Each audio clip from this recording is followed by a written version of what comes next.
Hey everyone, this is Louis7, and today I am streaming the Lord of the Rings Online. I think everything is working because it seems, as usual, I've been running into issues getting this one set up.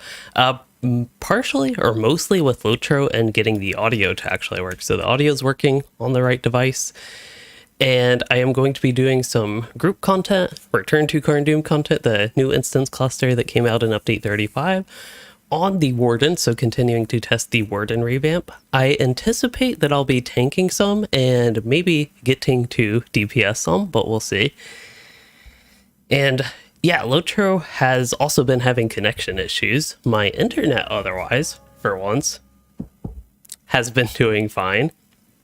But yeah, LOTRO has been a bit rough. I think it could be partially because there is a new event. There's actually not that many people on right now for Landrefall. Usually the population, even around now, especially Friday evening, I'm actually surprised how few non-anonymous players there are compared to previous times. But anyway, I thought maybe that the servers would be packed. I don't know why they would be packed for the event that's going on, like the one-day event, just like right now. But based on what I've heard with connection issues and what I've been experiencing, I just thought that might be it, and kind of surprised it's not. Also forgot to turn my monitor brightness up, and now I need to turn somebody down on Discord. If somebody's like really loud on Discord, y'all can probably hear them through the microphone. Just because I love that these headphones are open back because I can actually hear what's going on around me.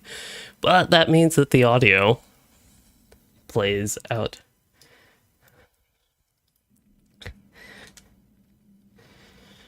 Okay, so we're in a group. I, if you could imagine, need to do some inventory management.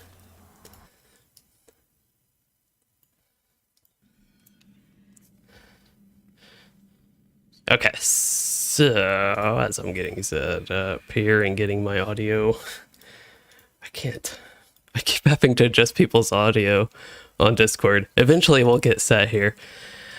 So did want to say hello to everybody in the chat though. Sisinji, and then Ozcrow told me to kick the hardware, fixes it for you. I did not do that, but I did throw it out the window. The problem is I had to go back and retrieve it, so we had some delays due to that. Pingu as well, and Stands of the Fire, who I believe had a character recently join the kin I am in, the Mithril League, on Landrefall. Okay, so I think that's actually a lot of inventory space for me. That might seem a bit sad, but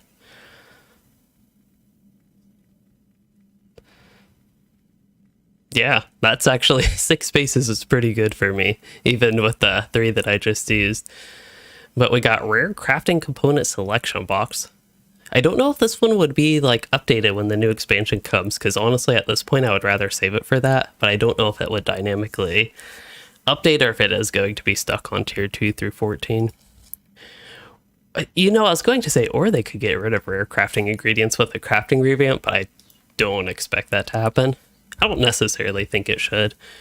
I just remembering the Gunabat crafting tier, the current one, that the Sunstone shards were kind of an annoying part of it rather than a fun part of it.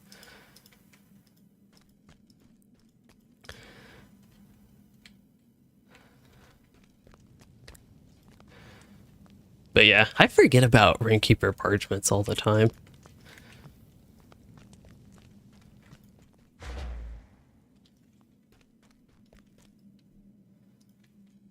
Come, I would have a word with you. Will you stay and hear of our troubles?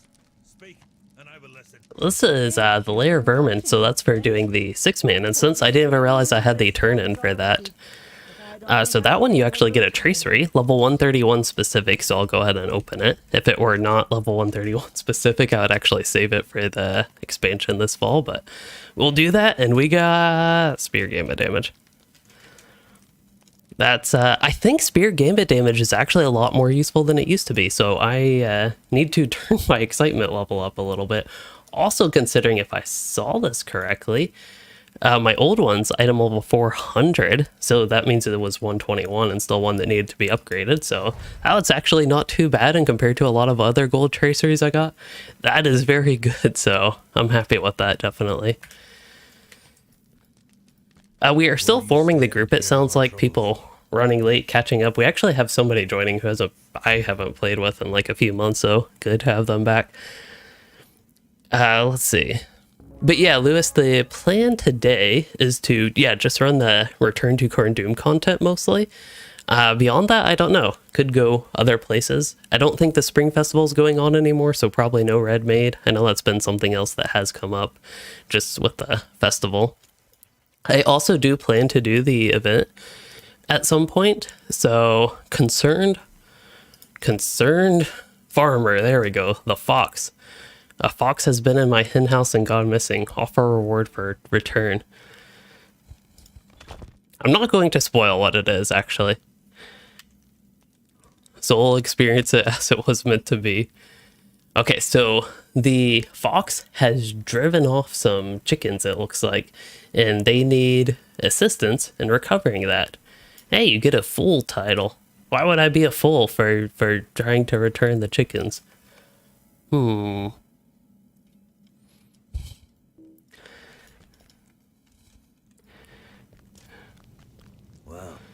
what did you make of that? I mean, somewhere in the world it's April 1st.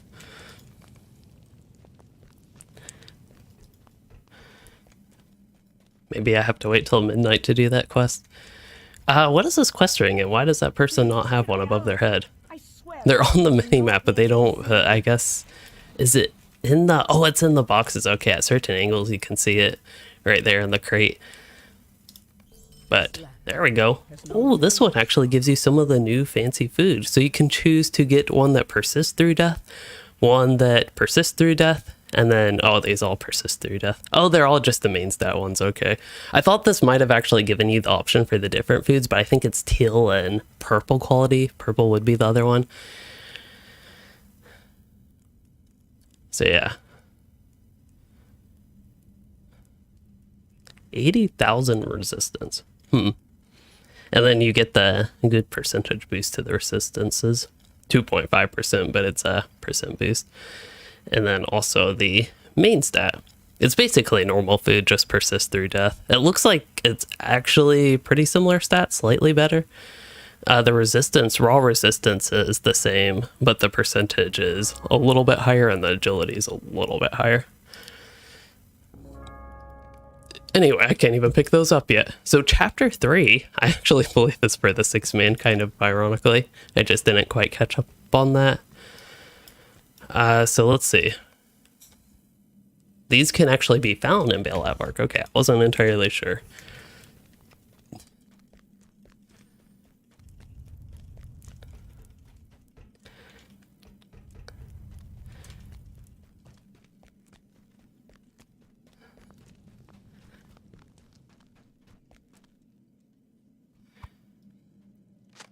Hello. There's the hearty meal and water skin.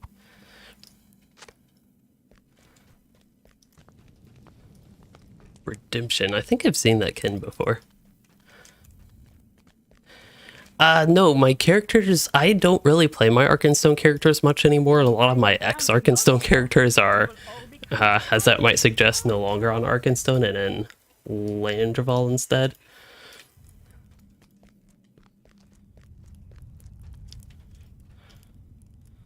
Oh, this is a travel? If I can travel, nope, can't do that in the group. I don't want to delay this instance running any more than it needs to be, so I will park here and continue talking about nothing. Actually, there is a lot of exciting stuff to talk about and content I have planned coming up just because it's on my mind because I've been working on it. But yeah, I should have some exciting stuff coming up in the near future on my channel. So on... yeah, I won't be able to do that Monday, but I am hoping to have a stream early next week, so it could be Tuesday again.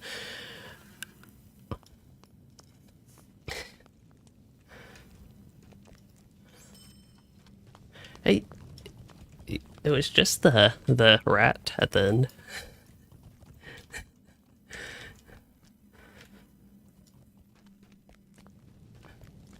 It looks like this time, if anybody did catch the previous stream on the Warden, so on launch day, is technically one day after launch day. No, that was Friday. No, I didn't actually stream that. I forgot when I did the 6-man with my kin. We did tier 2 on our first try. 5 of us had never even been in there, and then the one person that had only did the solo version. So we jumped straight into tier 2 for fun, and we actually got to the last boss, but the last boss was a bit iffy. Okay.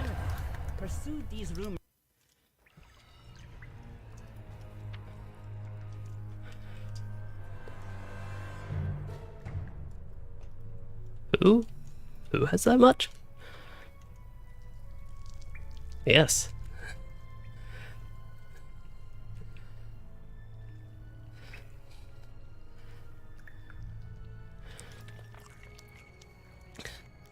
Yeah, Sagroth, I imagine it's hard on tier 2 based on our experience in tier 2. Or I imagine it's hard on tier 3 based on our experience in tier 2.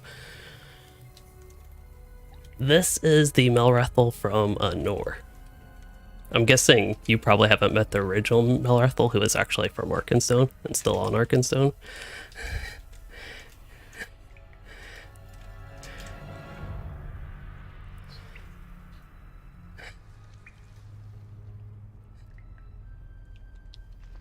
Why do I feel like my health can be higher? Actually, my health can be higher, but that'd kind of be a bad choice. I'm surprised I don't have a better ring. I think I was looking at this recently. I also did change some gear out, but I think it's okay. This piece could be better for just pure tanking. The purple one, if I put like vitality or something in that, that actually might be a decent option.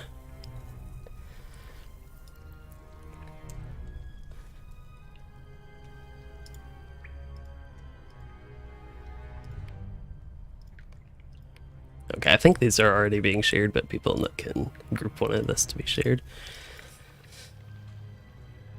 But yes, Landreval. The reason we moved from Landreval is actually because of the Anor shutdown. So when Anor closed, my kin voted, and it was actually pretty close at one point. Close to actually a 3-way tie between Gladden, Arkenstone, and Landreval.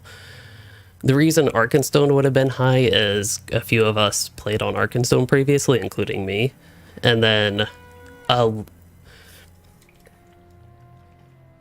everything.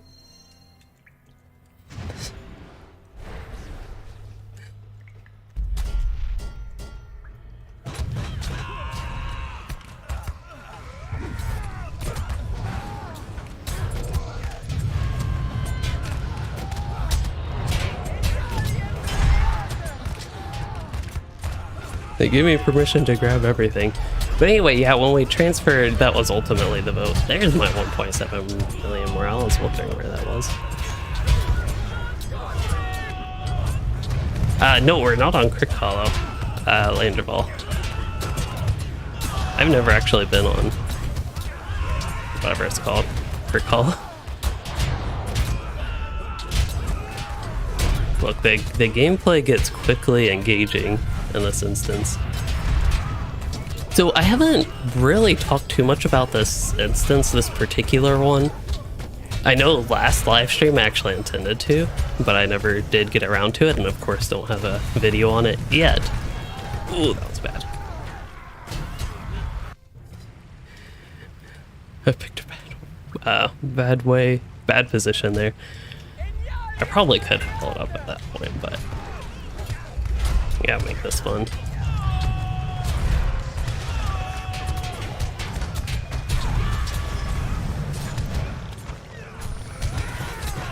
I forget about, let's see, aggression. How do you build it? That one? Or deflection? I'm gonna see if I need to self-heal, but I think I'm fine. I also do believe we have one captain in blue line. I hope at least.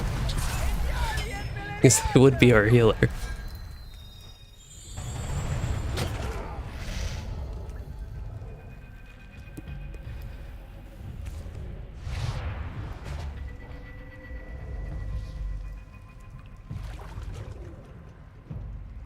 I might have missed a quest item here as well. I'm honestly not entirely sure.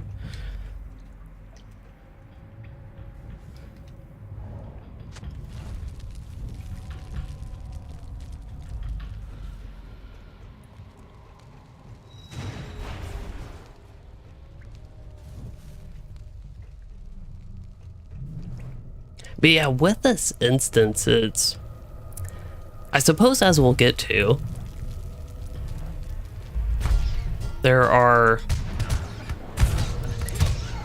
I don't think, kind of like the other 3-mans, the 2 3-mans, I don't necessarily think that it's a bad instance, but there hasn't been anything that's like really drawn me towards it to make me think it's like a...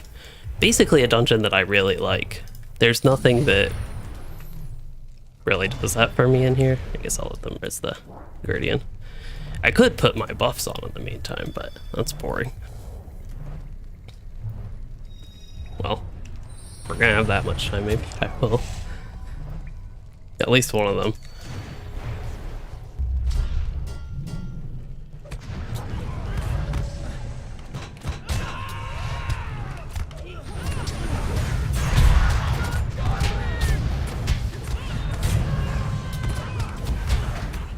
Here, I can actually kind of deal with these 2 guys from range. All of that part of the Warden. Try to show off the benefit of being a range tank.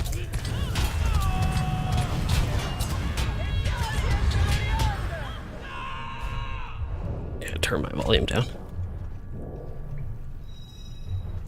But yeah, the thing with this instance is that there are kind of like some of the parts of the other 3-mans. There's one particular part that has annoyed me so far, at least, which is the slugs. To me, they're just kind of no fun. Yeah, I think we're good here.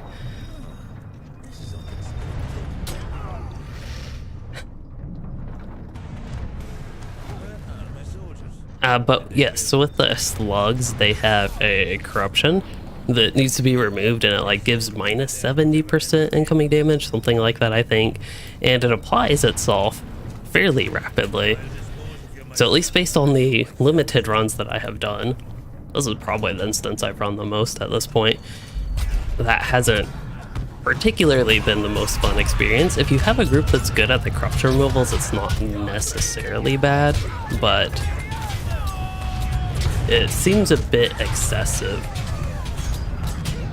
In particular for like, I guess tier 1 it wasn't too much of a problem, and tier 2 you could expect it to be a little bit more. But it just kind of made things, I feel like, artificially slower without really doing too much else.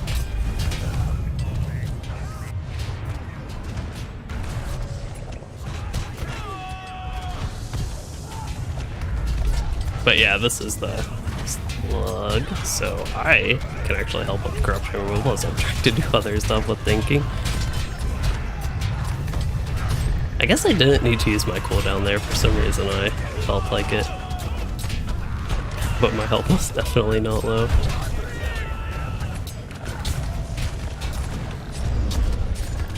Wardens do not have to focus on building up gambits from weak to strong. That used to be the case, but that is, with this update, they actually sort of removed that necessity. It wasn't even really necessary before, but for certain gambit chains, it sometimes had uses. But more often than not, it actually used to be a waste of a time, but now it's just that mechanic's completely gone, so you don't even have to worry about it. Also, this guy is not facing me, but he is targeting me. Okay, I do have Lady names on. I have not been playing all that well, but it is tier 1, and this is a warm-up run. Could you believe it? The absolute cowardice. But there was no turning back. Still no gear. The drop rates seem to be quite terrible, and this compared to other instances. Like, even the, I guess, before the Shadow and Gundabad instances, just getting drops in the first place. I will say this is the first time I have run this particular one and not seen a single piece of gear. I think previous times we ran it, maybe 1 or 2 drops.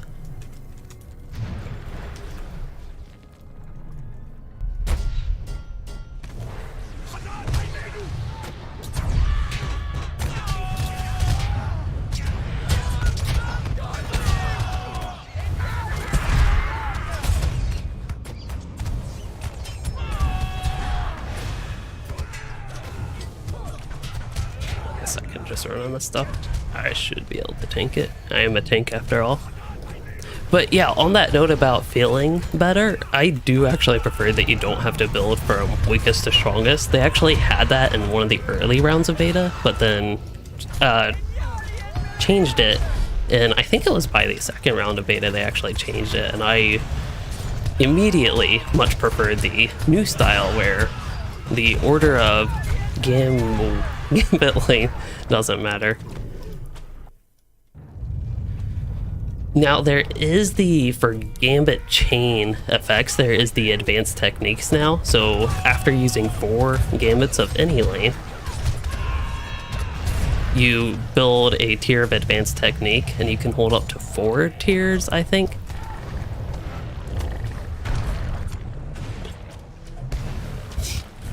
Got thrown off.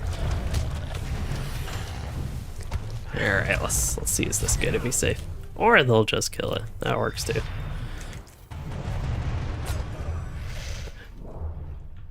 But yeah, I forgot where I was going. But it does feel better, less clunky. Oh, looks like this guy pulled. Do I have this? I do have Hampering Javelin.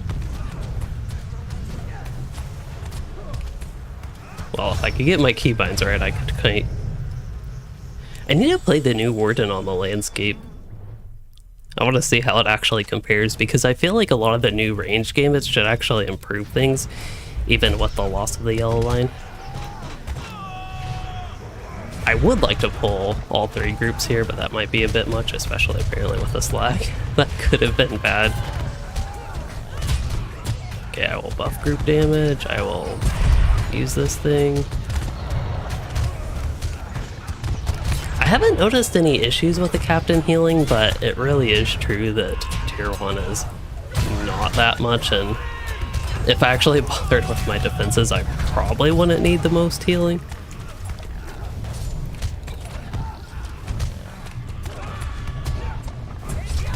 Okay, I'm gonna need power here. Okay, there's actually a way to get power on the Warden besides using a power potion there. So we're going to press the gambit builders themselves and not the masteries. That's the hard part. And then you could eventually build to the Dark Before Dawn. But the gambit builders actually cost no power. And then I'm actually not sure, does the Dark Before Dawn does not cost power, so you can spam abilities on the Warden and eventually build power, but of course it's not the most optimal. I'm not sure what other people have run into with other classes, but I will say I have not run into too bad of issues with the power revamp. But that is on the Warden, and that was actually another thing in this instance. I think there were power drains that were kind of annoying. I haven't noticed that too much right now, but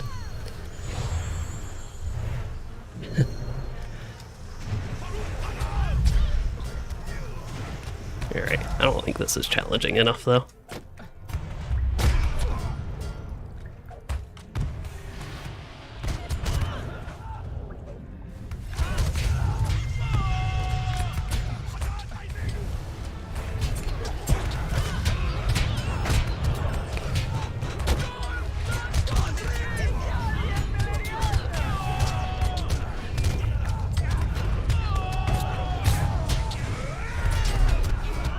Yeah, if you thought I was bad about pulling things.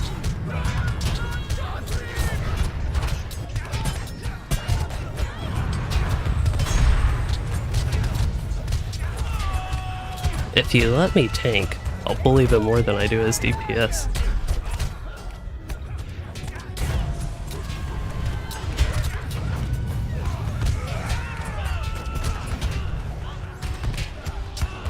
This actually wasn't too bad. It's those annoying mobs, I will say. Actually, the sorcerers can be a little bit annoying, but I forget what the exact effect of the sorcerers. But when you have the sickle flies, oddly enough, and the slugs. Those seem to be the two like actually annoying mobs in this instance.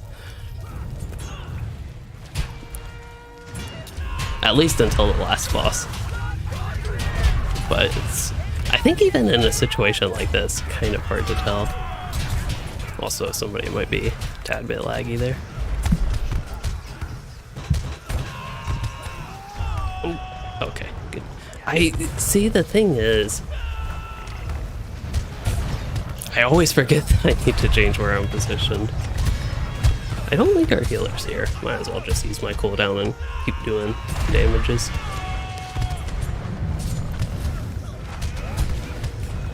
We have a cat.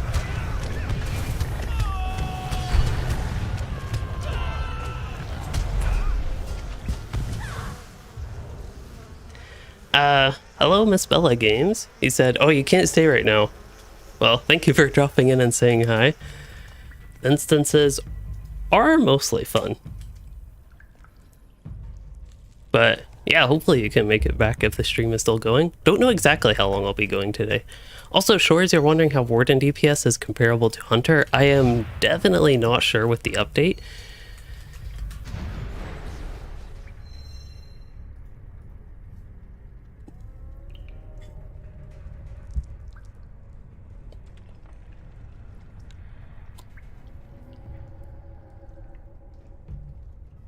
Oh, I guess they're getting the quest items. I'm actually not sure if I got all the quest items. We still have a little bit of time to go, but I can always run back if not. But I think everybody is here.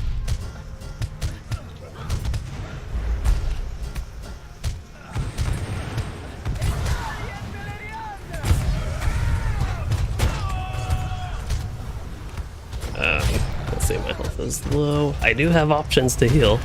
I'm just being very slow about it right now. Okay, that should be good. And we're having some lag, but it's okay. Oh, I'm in range stance. That would explain some of the slowness at least. One of my favorite new things with the Warden though is the ability that I just used. So when you use a fist, okay, I guess I should start from the beginning. When you use the Desperate Combat cooldown, and depending how many advanced technique is how many of the Desperate abilities you can use. So my favorite one is the Fist Desperate ability. So after you use a Fist Gambit, that will turn into Desperate Fist, and it is an AoE stun on the Warden. I think that's been pretty fun. The only thing I will say, just because it's so fun, I really wish you got that. Also playing in the red line. I'm pretty sure, yeah, it's a blue line only thing, which is really unfortunate because I think it could be a great addition to the Warden red line and maybe make this, you know, it does have a lot of tanky effects to it. Of course, if you use spear, it's a little bit more damage oriented. But I think it could be a great addition if they did a revamp to the Warden revamp, move Desperate Combat to the Warden class as a whole, and I don't know, just put something else here for the Warden tanks. But the AoE stun can actually be, well, it's generally very useful to have an AoE stun for ads that are stunnable, but assuming you have ads that are stunnable, such as in this fight, it can be very helpful for the little rats here.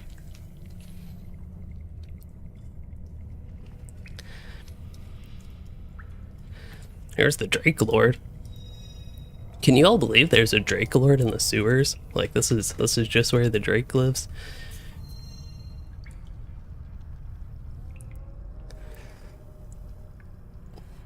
Unfortunately, no cats on the cat cam. That is, by the way, for the cat cam setup, basically what I have until, I don't know, I have something better.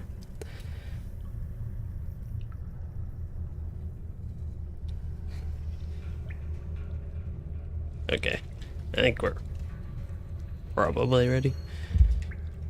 I was right.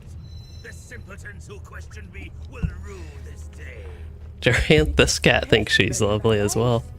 What madness had led this I actually have that same outfit that the captain has. At least fairly similar. As we slowly realize that we too would have to face it. I jest. Although mine is dyed green, I think. I think this was, what was this, 15th anniversary? In truth, Because I was thinking 14th anniversary was the blue one. I had this one. To my will, you brute. But, Under my control, you will surprise, become the perfect path. early April Fools, it was a rat all along. Definitely there is a trade-off between ranged... Oh, by the way, Nick, I am tanking. There is a trade-off between ranged and melee stance. The main thing with ranged stance is increased flexibility in what range you are, but you attack slower.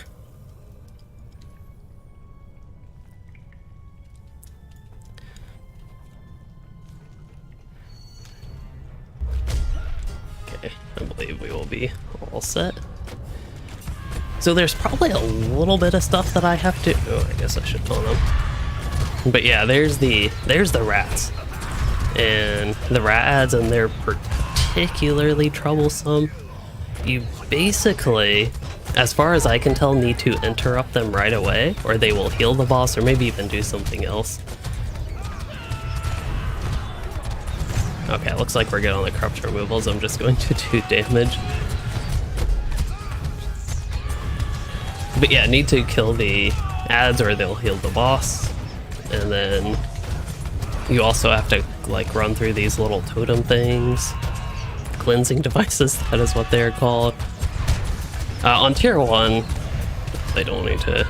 You still have to do the mechanics, I should say, but don't have to worry about a lot of the stuff that you have to worry about on tier 2, which I think is good. But that does just mean that this is me trying to do DPS and not really care about much else, even as a tank. Okay, I think I need this guy that's about to come off. Soon. I think soon I will get to checking out plugins for this. Probably just stay here. Well, I'd like to stay in the captain square. But nobody was grouping up, so that means I have to actually use my stuff now. There we go. That actually got a little bit close, but we got it just fine. we let it go. After all, we've been the ones trespassing upon its home. The rat had been as much a victim of the Angmaring's meddling as we had been. But hopefully, we actually get loot. That would be nice.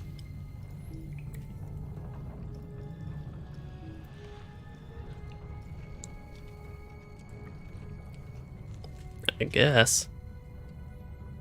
Oh, that works.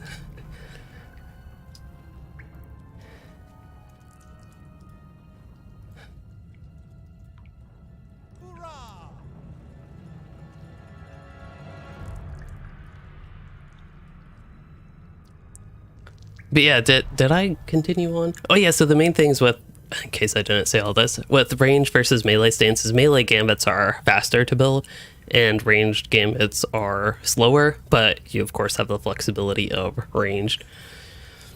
And by slower to build, I more so mean that your animations are slower, your attack speed is slower. Also, we once again got 0 gear. I still haven't seen a single piece of gear drop from this chest. Did get an essence box. One person did. Who got that even? One of the captains.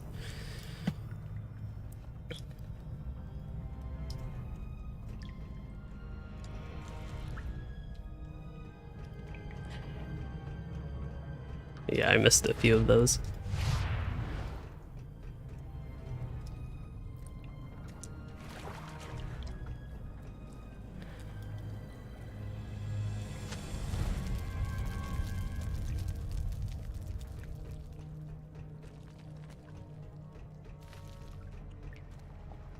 Okay, so I need 2 more mapping points. I was gonna say I just passed like 3 mapping points, so I would say those must have been the 3 I got, but I think there was one I would have gotten at the beginning. Oh, some of those are also foul liquid, okay. Yeah, I'm pretty much up for whatever.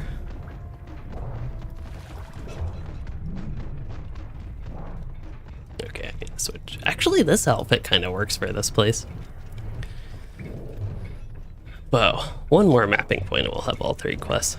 I agree, we should do tier 3.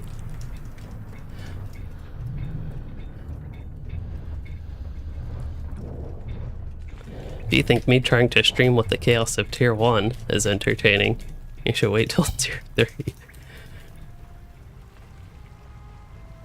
Yeah.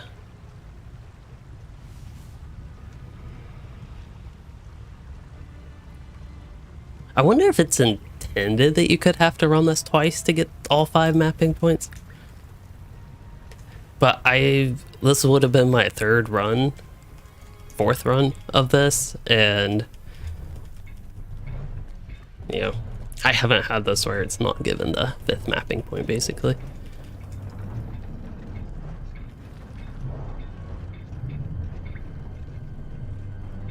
Three, 2, and 2. I have run both. Oh, here's I did find 5 mapping points. This one randomly popped up in the middle here.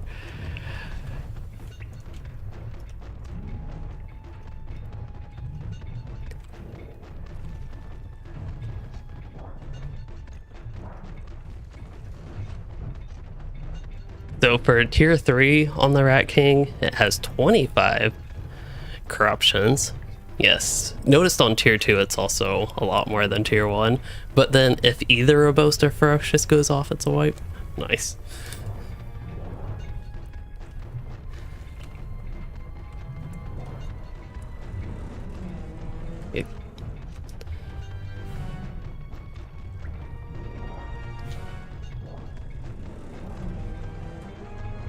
But yeah, that's so weird. We went through that twice and never got it targeted. Even specifically went once spamming delete key the whole time. But hello, NaCl, sodium chloride.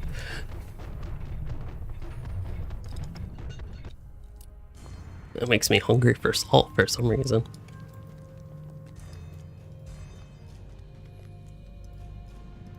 Got the daily done? I wonder how I'm doing on the weekly, because you need the daily 4 times for the weekly. Actually, so far, I think the reward structure for like just all the extra stuff is better. See you, Bana? Well, but yeah, has been better than some previous end game rotations.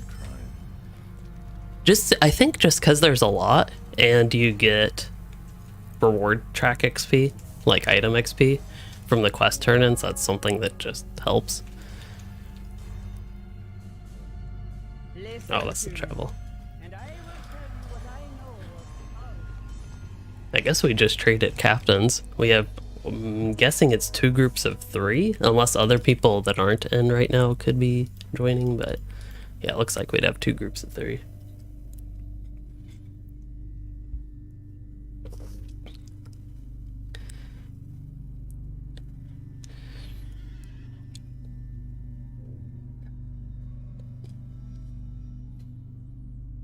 Let's see.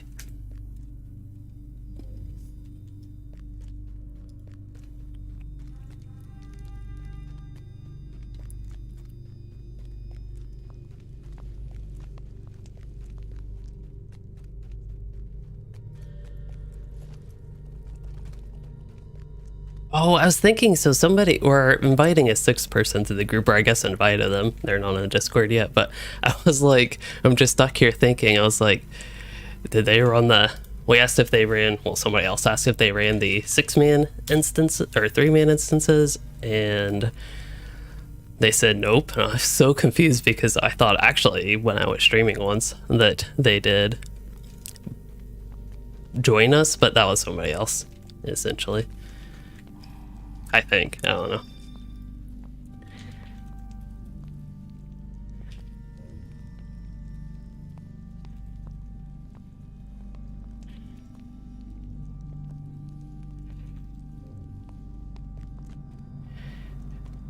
I'm curious for tier 3 on the Gordon's 3-man if it's as easy as it was in beta.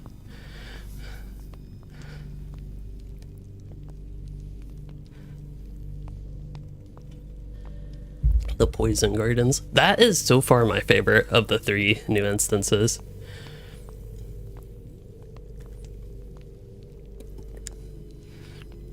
I still haven't actually haven't gotten to the point where I've actually had to pay attention to the mechanics on the first boss of it.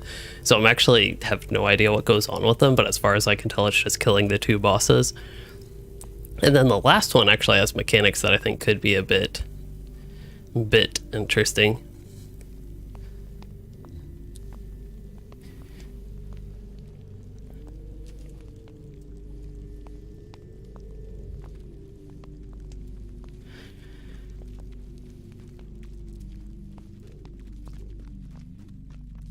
I wonder how this character's carryalls are doing. Apparently this one has more space, but all the stuff in my inventory, if I can stop hiccuping, is actually not even crafting stuff. Like, usually a lot of my characters that would be crafting, but because this character has 2 large crafting carryalls, that actually settles it. In these dyes and task item carryalls, essence and tracery. And I still have all this junk.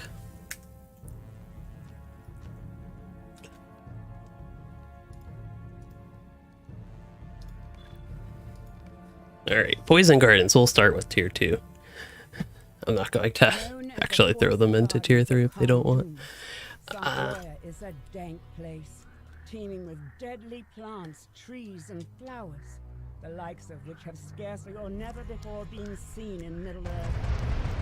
I'll go ahead and start buffing food. I'm almost out of food, but that's okay. Greatest among them bar Helith, the glass house. It is here that the sorceress Ogunwing plies her craft, experimenting upon creatures, plants, and all those. Oh, it takes so long to do the buffs. That is probably, I mean, this is something you kind of had to do before, but it seems a bit more excessive than it used to even. But that is something I am not a big fan of with the Warden, and for that matter, the Warden Revamp, is how long you have to do before, like, if you really want to optimize the Warden tank, just how long you have to spend doing pre-fight buffs, pre-pull buffs. And I think they last, turn the volume up.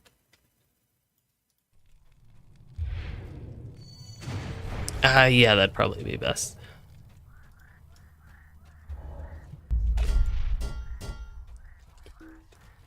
Looks like I was able to pull these guys without the vines. Yeah, I was surprised. Usually end up pulling one of the vines on that.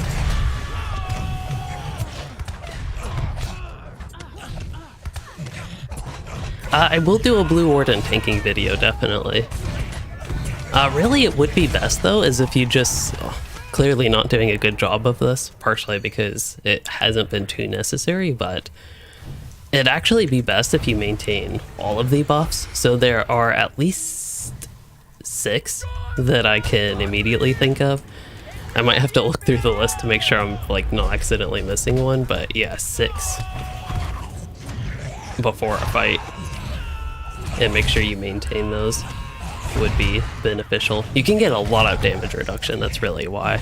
And then in combat, you can actually get 2 more. These ones, unless you, say, just have free time to build buffs and want to do that boosting your defenses instead of something else, that would be 2-3 and 2-3-2. Those ones are probably a little bit less useful.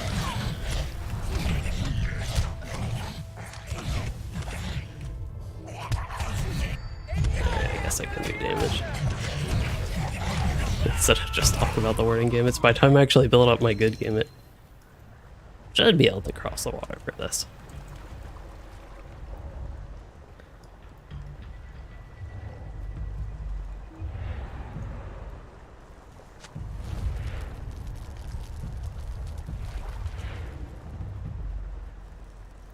Landfall is, as far as I know, about medium tier for population. There are only 5 servers, so I don't think it would be the 2nd most populated server for NA servers specifically, that is.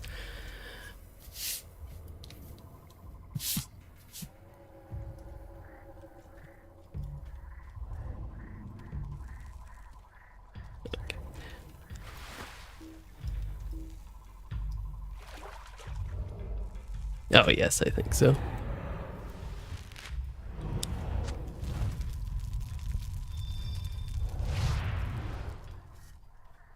Soon.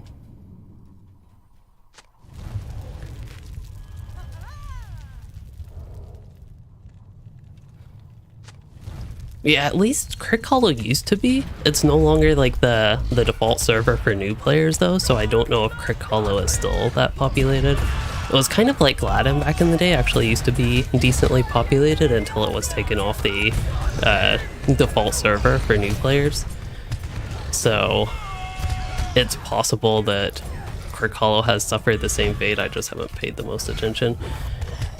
I was trying to pull them, but this game clearly doesn't want me to pull two groups at once.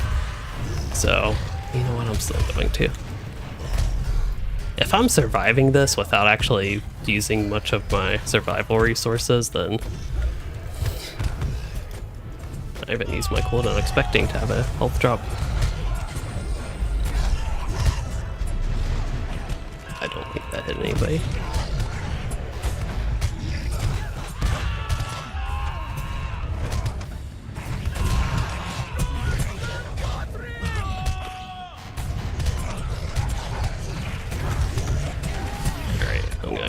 Myself actually.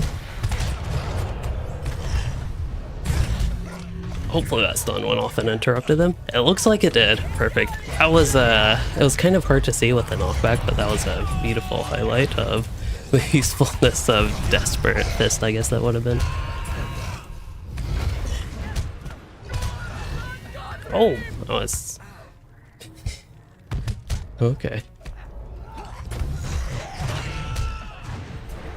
Actually, I can stun these guys now. They're not doing inductions. That was part of the beauty of the previous use of that, but...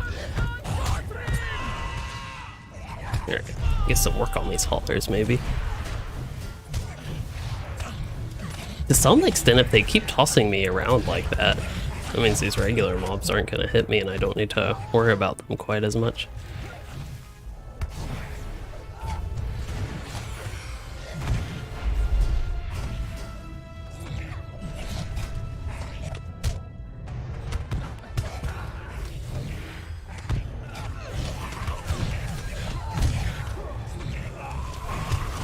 Okay, I think that should actually be enough to take care of that vine. We'll work on this one.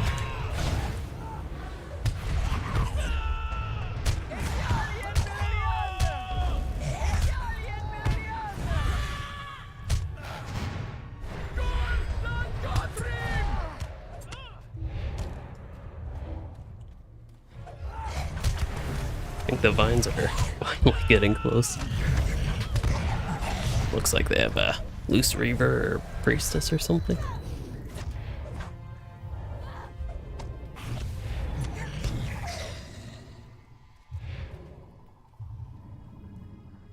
But yeah, those vines are, they make this a little bit chaotic, but it has for the most part been in a oddly fun way compared to an annoying way. Usually mechanics like that can annoy me more than me thinking they're like actually fun.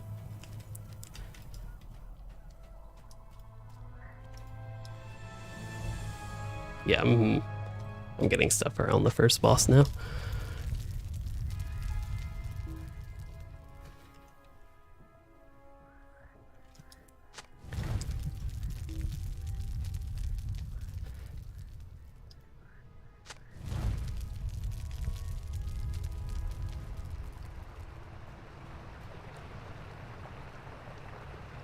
Takes a minute to pick up all the items, but I think that oddly splits up the instance in a way that's not terrible.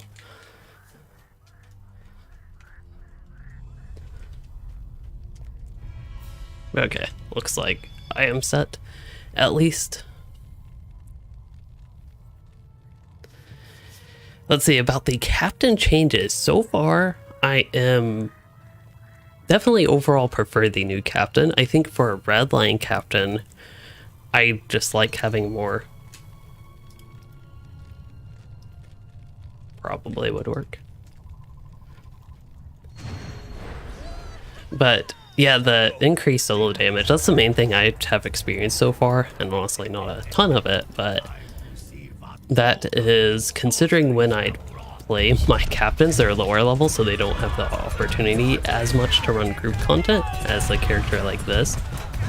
I haven't gotten to blue line, but I'd like to get my captain to the level cap to play blue line, or at least close enough where I could join some endgame content on it.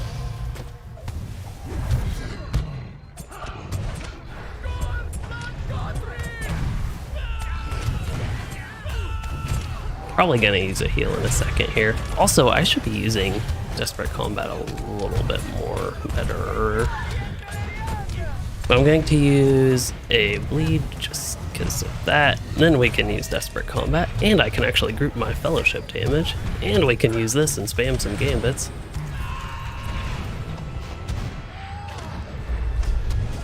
I'm trying to get there with the Warden Revamp. I'm actually going to turn him around this way, make sure I'm still in the captain circle, and then we will Desperate Combat again for an incoming damage debuff, and make sure I use this guy.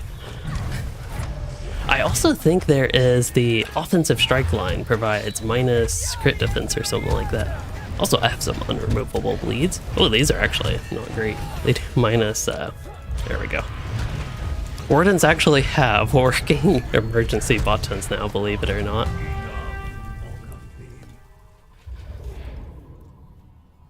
So when I'm being a bad tank like that, I can use these emergency buttons and suddenly I actually can pretend I'm a decent tank.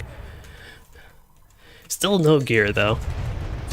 I think I've seen one piece of gear drop from this 3-man. I could be misremembering because some of these are blurring together at this point. Probably go ahead and get this left side here.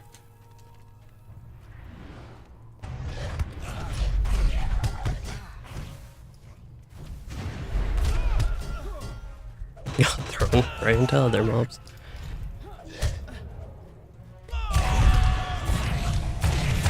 Acidic swipe. You know what I say to that? I'll just walk away. If I'm not facing it, it doesn't exist, right? Oh, that guy's not pulled. I ran here to go ahead and like get a dot on him and get him started, but he didn't even pull. Let's get this one. I should probably go in range stance, to be honest. The only thing is the melee resounding challenge is actually super convenient, but I think that one got a decent hit on it.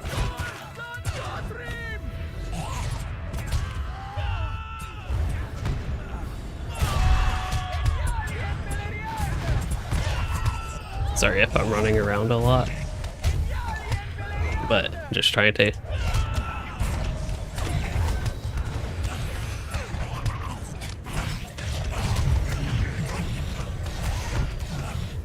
Actually, we didn't actually have that many vines this time. As you all have seen, I haven't gotten thrown around a lot. Now for the Warden changes, so the Warden class as a whole, I think is better, but oh, looks like we still have, here he is. But yeah, I guess obviously tend to move around a lot.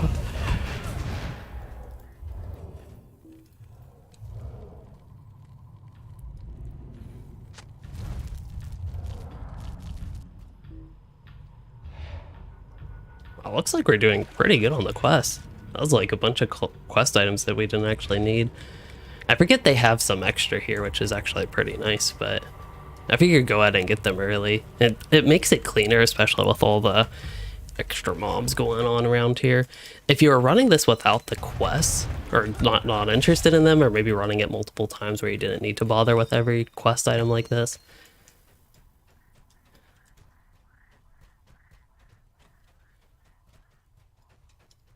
there should be a few extra waters up near the second boss as well. But yeah, with the Warden changes, there are a couple specific things that I missed from the yellow line, but largely, I think the class on a whole is better, and especially when you consider blue line, I think that's really where the changes shine, of course.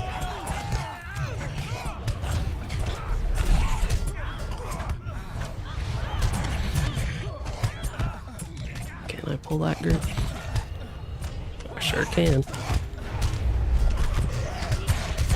So I'm actually going to be proactive and use my defensive gambit there. Although I should have, based on that, gone ahead and used Desperate Combat, but that's okay. We got one AoE stun, but I think it honestly was a little bit late. I'm gonna use another cooldown here. And then I think if I can get the morale taps, they aren't particularly impressive individually. Lag doesn't help. But having both of those on, especially in bigger AoE groups like this, really does help with just some sustained healing. So I definitely still like to keep those up, and I think at this point just raw damaging them is fine.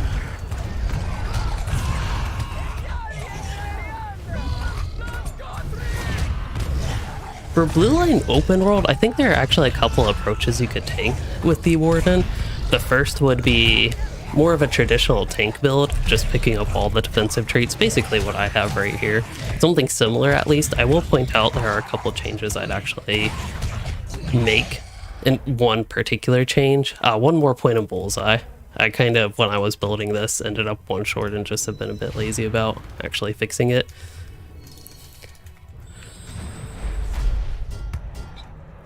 Just go ahead and run and pull everything. Jump in the water. This is a nice swimming pool. If anybody here has a swimming pool and it does not look like this, then I don't know, you might, after all, not be an Angmar.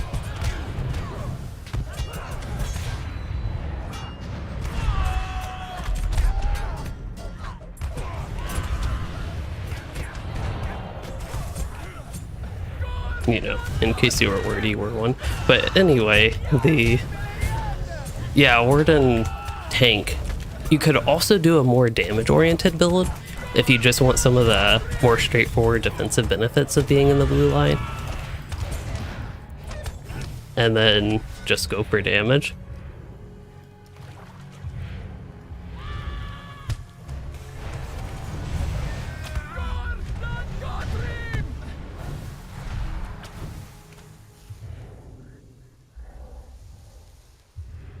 Although the sleep emote for a long while. It's nice in the water.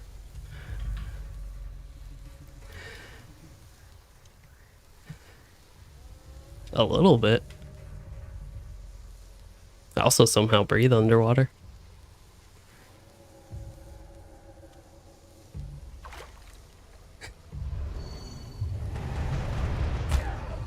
Okay, we can move on.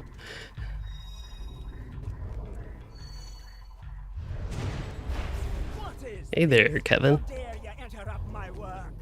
Guards!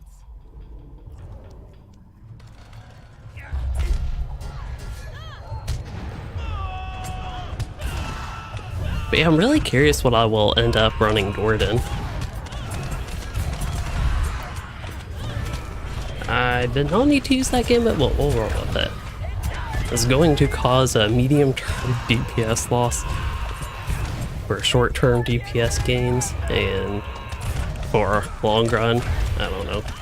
There are some helpful moments. Actually, these two mobs had a lot of health, so that really wasn't useful because I just have to build those gambits up. Thought I would try to salvage using that gambit there, but oh well.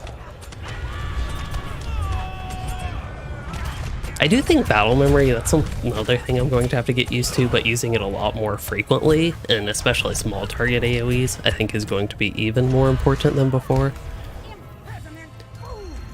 You stagnate from my rituals! You slay my assistants! And if you all don't know for this boss, even like when the ads come out, it's pretty important to remove the corruptions on her. I'll probably stick to the ads to try to aggro them though.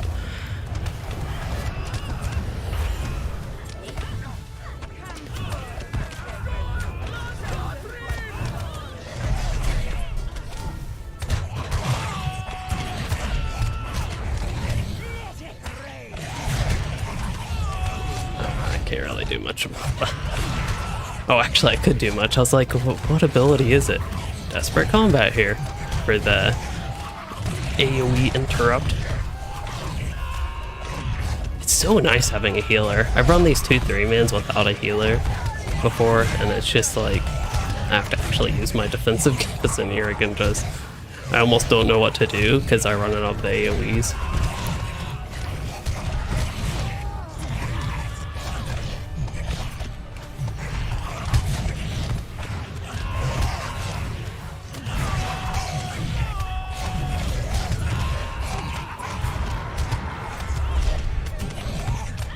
Spear, I don't think it's better than sword. I at least don't remember any change that would have made it better than sword.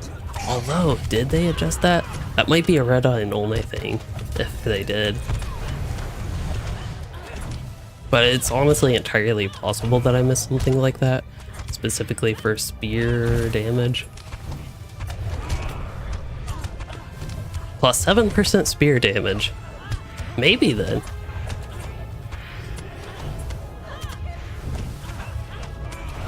Oh wow, her health is low. Okay, this time I can actually help with the corruption removal.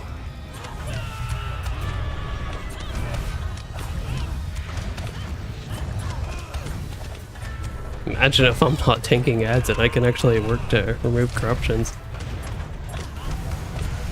That would actually be a neat mechanic if she stayed in that puddle and somehow healed her. Not saying it should be, but like worked into the right scenario, that could be interesting to me, basically.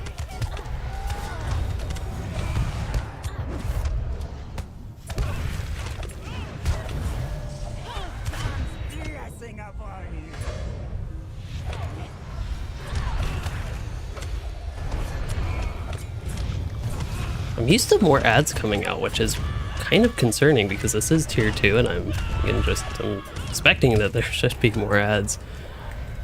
Okay, I am going to use this guy. And I don't think that consumes my combat thingies, advanced techniques, so now I'm going to use this and the red one. There we go. Oops, that's not what I want to use, but it works.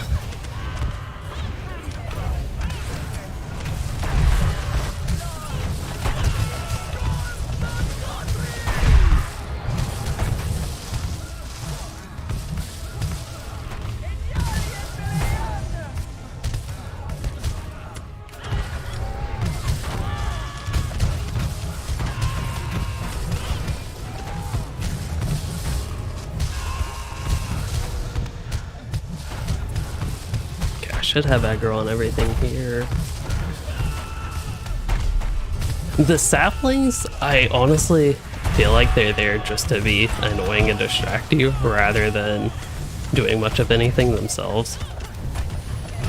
So in my limited experience running this, it does seem like it's best to pretty much just ignore them. This is honestly, even compared to tier 1 runs that I have done, the smooth that boss is gone. Good job. I prefer excellent as well. Oh hey, pieces of gear finally. It's the first time I've gotten a gear drop from the 3-mans. This one is, it's purple, so it has like one less stat basically than teal. Way to think about it, at least.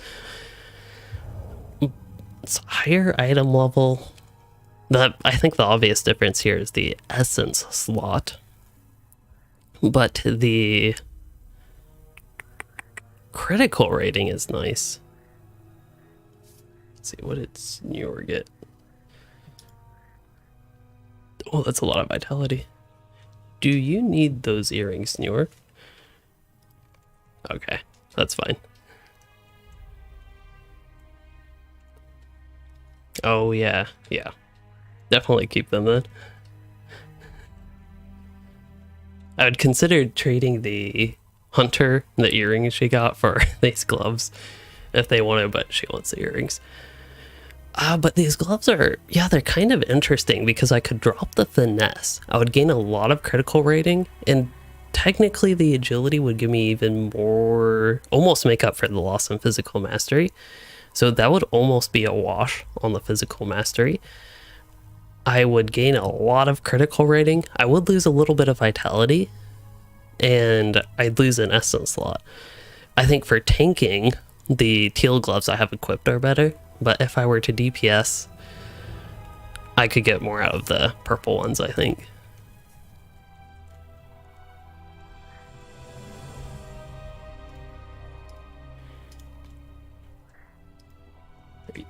Y'all wanted to do the other 3-man as well, I'm guessing? So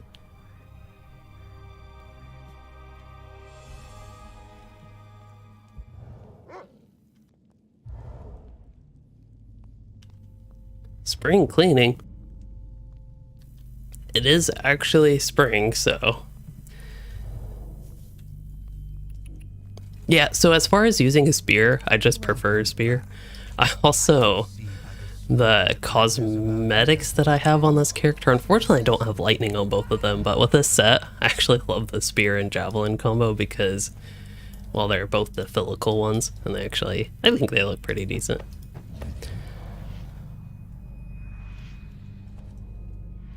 What is?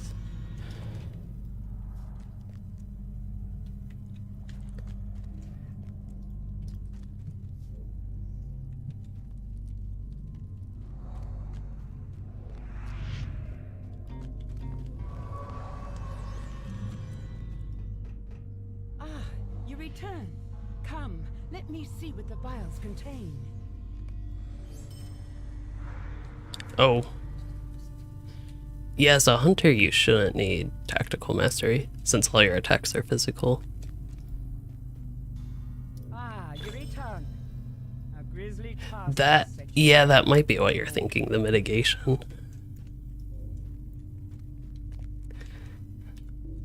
Listen to Oh, me, that's the travel. and I will tell you what I know of Taurusar. 10 LOTRO points. From something. By the smoke that lingers about you that you have been successful. Alright. Y'all say I need to do... Uh-oh. I'd be crashing. I've heard that's happening a lot since today.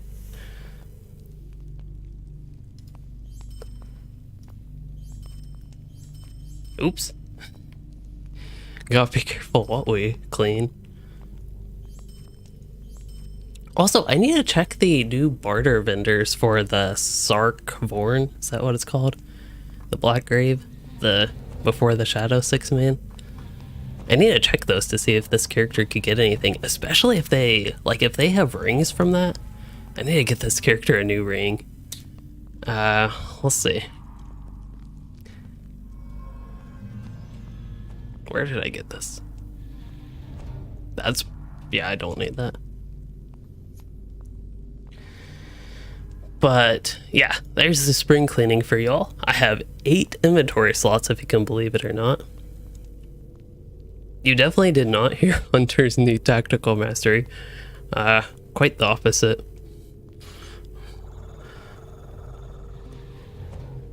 But yeah, maybe I'll have to travel right back here, but I did find on my runekeeper, I'm staring right at the milestone.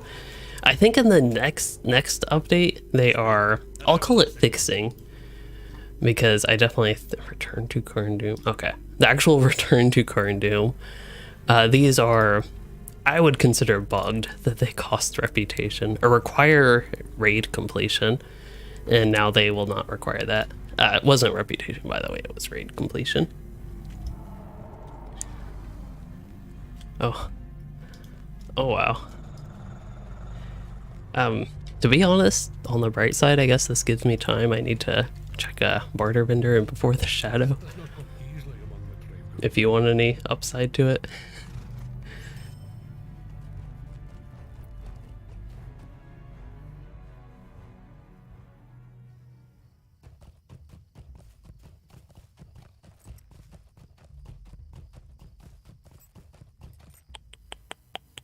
Oh, shared items into shared storage.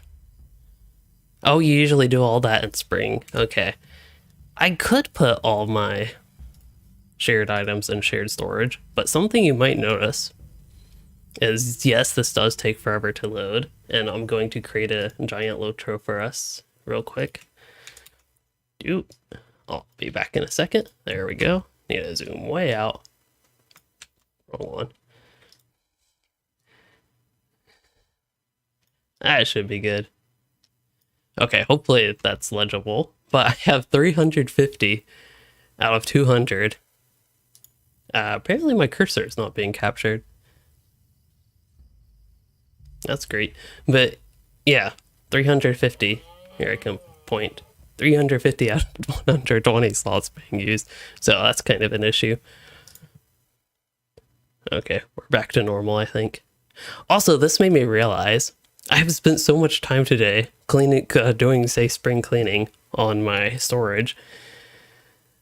I haven't been recording. I didn't record any of the instances we ran locally, so that's very unfortunate. But I guess that's okay. But yes, I have... How can I be of service?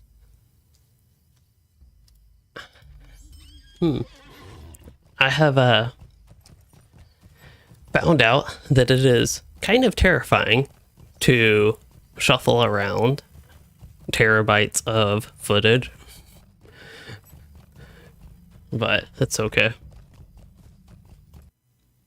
I haven't broken anything yet.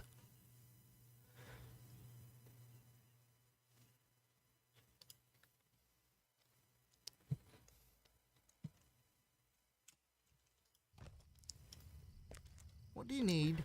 I would guess that Hearn would get us close to where we need to go. So if the vendors are at the Reputation, we would need to go to Keranos, I think. But that could be different, as in I just remember it differently than it is. Or that could be that they potentially move them. But I think I need to go to Keranos.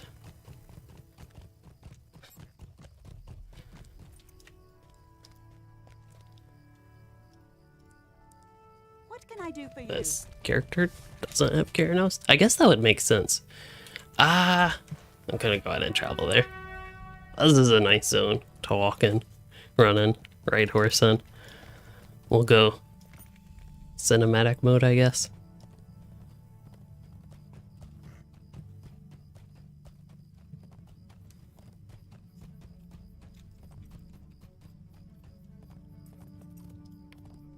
Population has picked up a bit, but not a ton.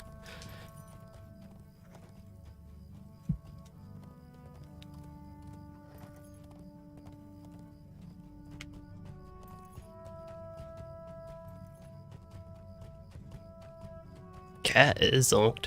Other cat is missing. So I have... Oops. I'm going the wrong way the whole time. We'll just take the scenic route. I think we need to go up there. If I actually look in game where I need to go. You know what? I'll just cross the river. Well, I want to go to the east side first. Yeah, let's just do this way. But, so, the cat that's not here, Lexi, Piper's the one that's here. So Lexi has taken a liking to watching my monitor, which is okay. But she likes to watch the pixels move. So that is something that she's just done, which is okay. But now they have taken, both of the cats have taken a liking to watching my TV, because I thought it would be fun to put up a video for cats of birds chirping and moving around. And it turns out they actually really like watching that. It is the actual TV version of cat TV. Instead of looking out a window or at like an aquarium, fish tank.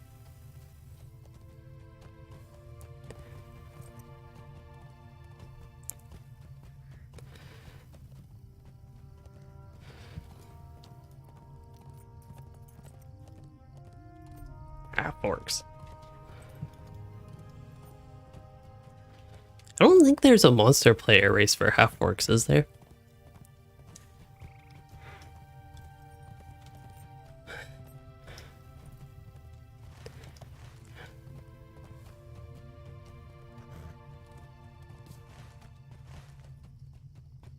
Maybe I should actually take the road.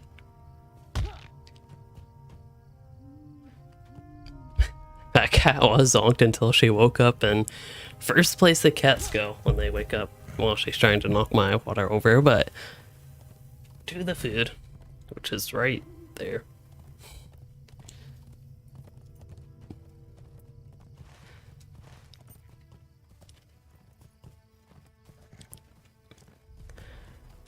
The next one, I do need, if you don't mind waiting just a minute, I'm finally almost at the vendor I was heading to.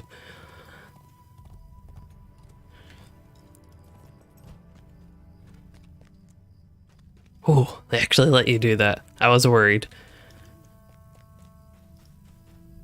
Oh yeah, old set with essences, especially if, I guess cosmetic wise first of all, but also here's the NPC. This is the only one I know. There should be more, I would think. But Sargvorn, there are tier 2 rewards, which, okay, I was hoping this would have been a little bit better. That's not great. So that's tier 2. You have to do tier 3 for the bracelets. Okay, that kind of makes sense. I clearly haven't done tier 3 yet. And then tier 5, you can just straight up barter for the purple, but the necklaces.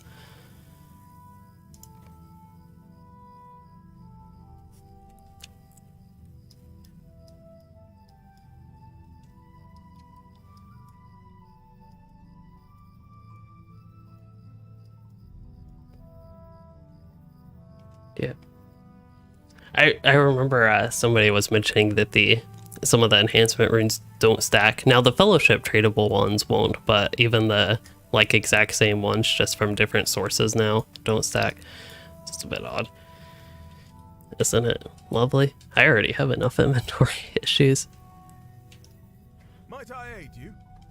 But hey, I could get muster at Cardolin. I guess I don't have that yet. I do have Swanfleet? Oh, I don't have Swanfleet. Wow. There we go.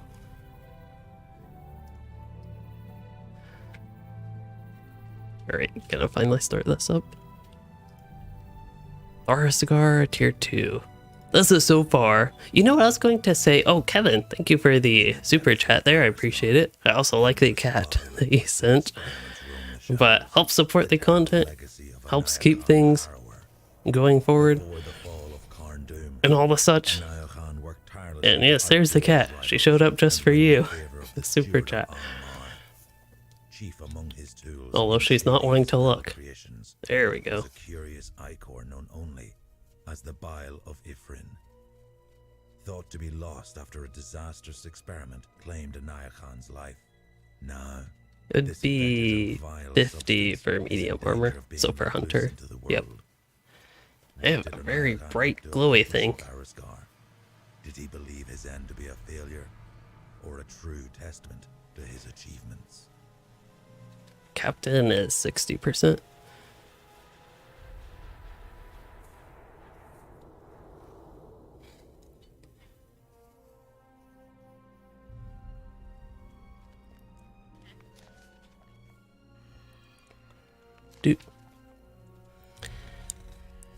Do you have fidelity and tolerance? The virtues?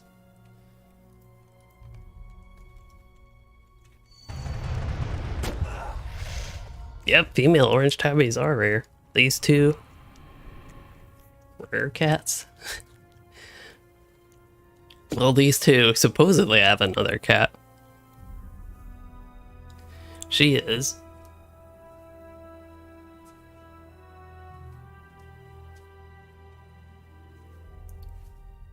Yep, over there, other room, on her tree.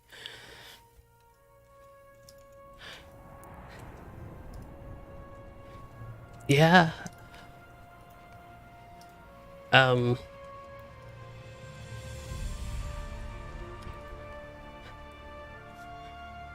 Yeah, I guess with my 140 being a runekeeper and warden, I haven't kept up too much with how many like essences or whatever you would need for that. But I'm kind of surprised.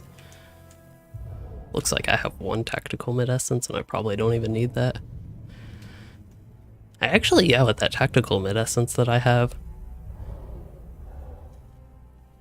I should probably be able to replace that at this point. But go on and pull.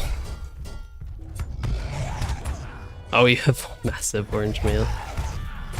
Yeah, these cats they're like moderate sized. It seems like a lot of cats are smaller than I am maybe used to. Okay, these guys actually do a bit of damage. That is not a gimmick. Oh, I'm not used to actually having to do defensive stuff. Okay. Also don't have floating names on.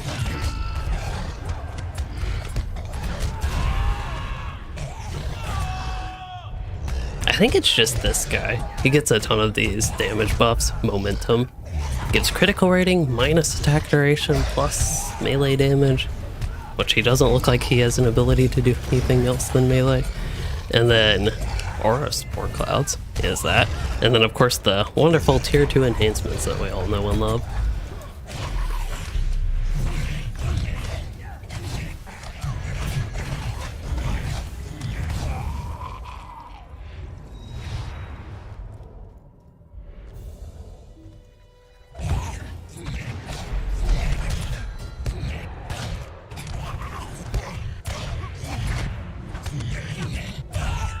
Aaron, you had a cat named Tiger. Oh, reached age 22. Wow. Oh, didn't like visitors. Older she got, calmer she got, and allowed others to pet her. That's kind of like Lexi, the cat y'all don't see. Both of them don't really like other people, but Lexi's just like completely hides from them.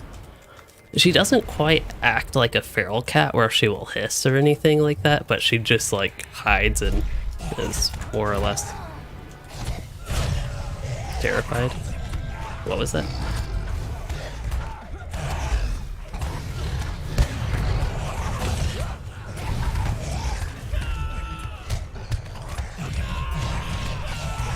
Oh.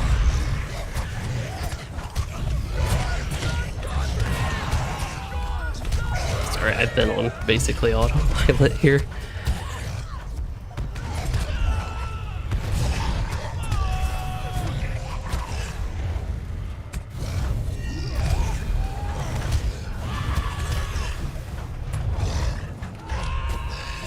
Yeah, I've noticed this one in particular seems to really change things between the solo and 3-man version.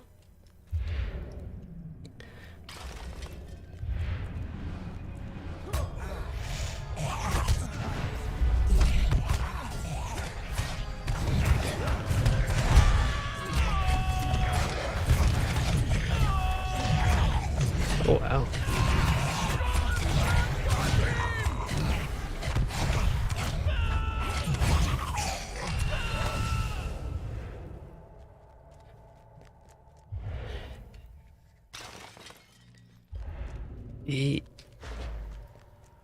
Yeah, that's possible.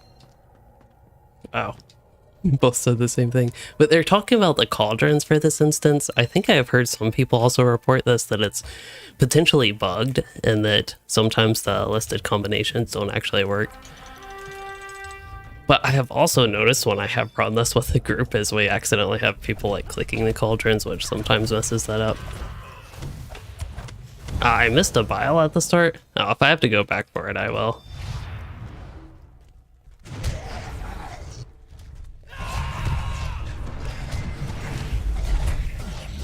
Did he really resist me? Does that mean I need more finesse? There I was, I thought I was actually up on the finesse and doing good with that. 28.1, I sure do need a little bit more. I think 30 would be the ideal target for T2, but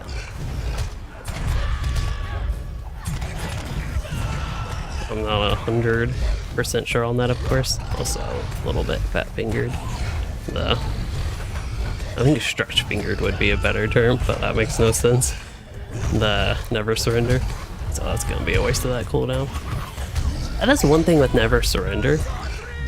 So the way they changed it, I get why they changed it to the way it is, but it now feels really bad if you get no benefit from it. What I feel like is if you survive the full duration, maybe it still gives you some benefit, maybe some heal, Maybe not the full 50%, but you could get, I don't know, like 30%. Because right now it just feels completely bad if it doesn't trigger at all, like a completely wasted cooldown. And you have to get really low, 5% for it to actually work.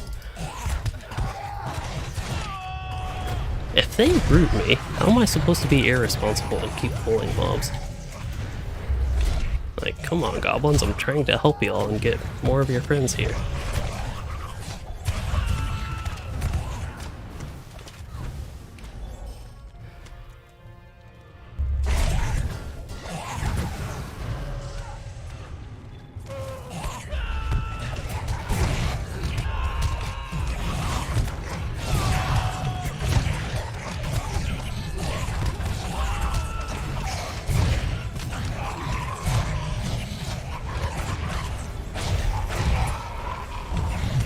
I use my heals when I can just do damage like that.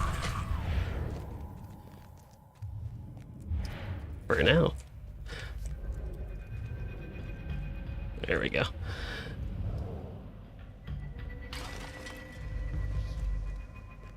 Oh, yep.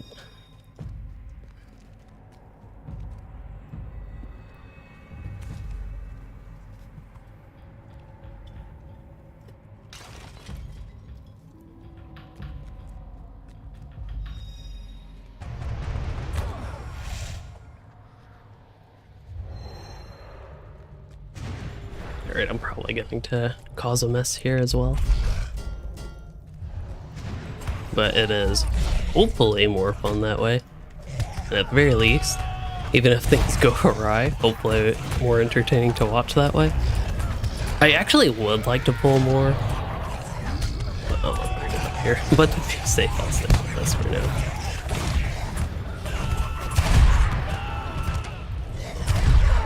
Oh, we got some captains spreading? I thought they were playing the blue line, so I want to make too much sense of their spreading, please. So maybe they weren't. Okay. But that is the thing with the captain, you can spread the bleeds kind of crazy now. This is my first time on tier 2 outside of the beta.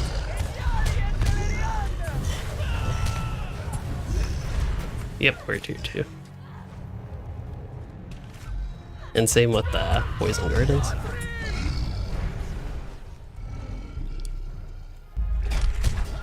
I think we might actually be pretty decent on tier 3 based on these runs so far. Last boss is a big question though for this one, because I was on my Runekeeper. I know Weir Willow, was it you and Bran I was running with? Yeah, the last boss on this one has a pretty hefty attack, so for like my Runekeeper, he just didn't have enough health to survive it.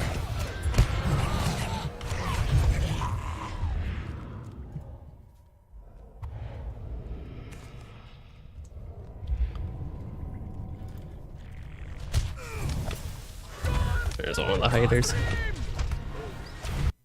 Let's see. Oh, finesse, yeah. Finesse is good. Yeah, we have a Guardian tank. Jimmy, he's usually the tank before the Warden update at least. And I think he was similar. He had like one piece that was basically finesse. I think it probably would be best if we get the one in the back first. Or at least maybe if you could focus on that. It seems like that would be safest at least.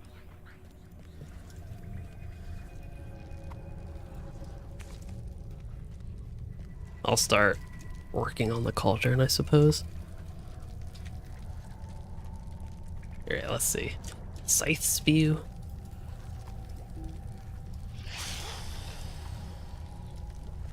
Did I use that? Yes. We can do Adder's Blood. Warg's Lather. And then Stricken Seep.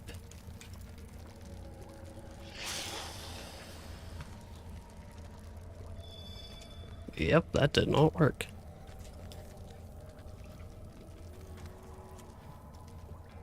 So, that was the... Yeah, that was the first one. I'll just, I guess, Unless you all want to try one, I'll just go in order and see which one it is.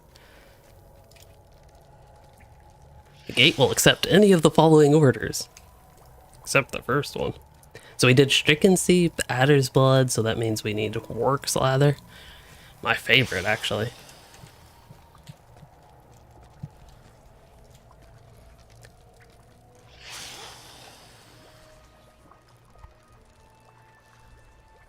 Yeah, and the note says any order should work. And I've heard other people like talk about the same issue, so I wonder if it's just bugged, maybe.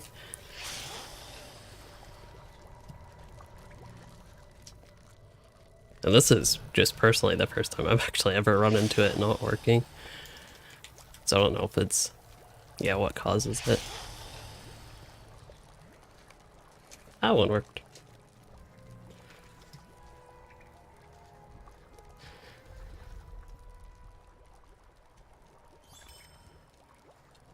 That was the third one.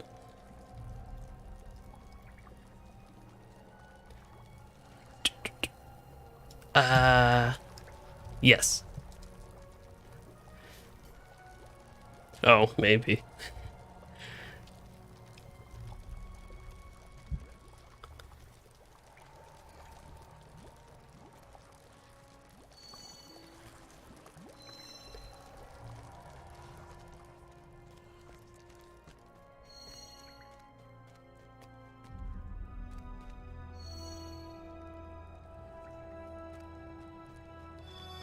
Oh. So they're thinking there actually is a mechanic with the braziers, because if I remember correctly, when I ran this the first time, there was a brazier here and not there, so maybe they actually intended that to be a mechanic. And perhaps this could indicate that's why this one started with Adder's Blood. I'd be neat if that actually was a mechanic, but so far this instance has been a tad rough with that. But yeah, these two doors don't have a brazier, and obviously the note says the braziers hanging from each door and the room will signify a solution, but only one has it.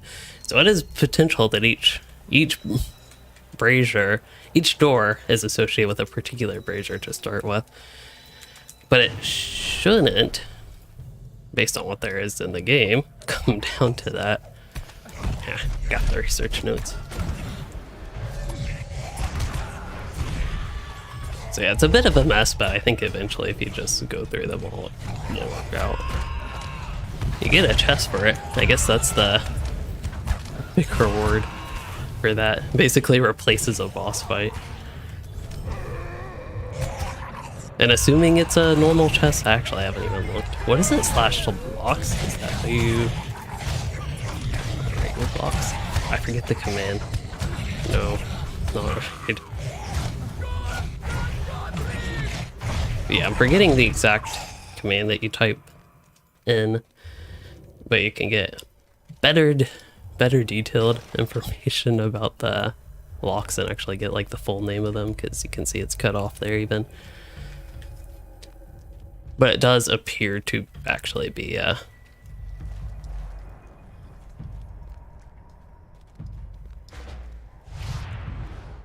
normal chest.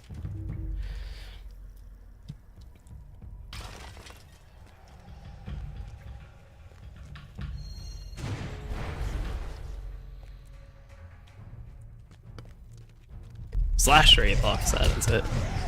Thank you, Martin. So I'll type that, see what it brings up. Hold up.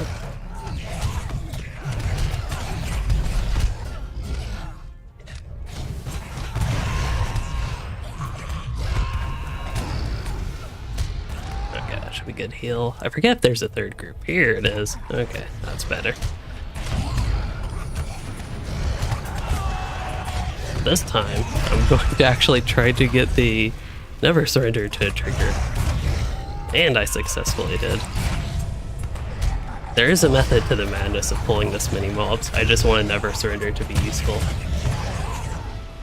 Oh, looks like the other group are getting to the node as well.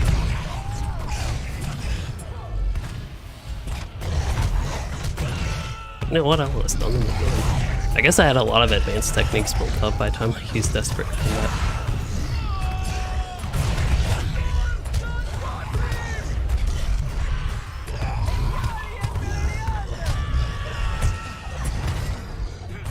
Drag them back a bit just so we don't accidentally do anything with the boss.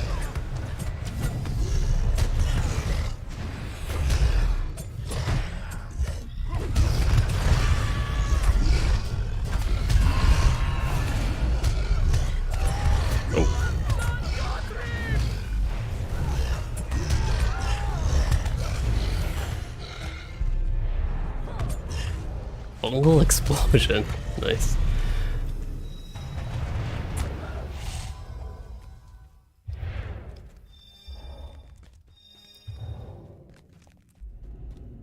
They should add that as a drink in game. That would be good too.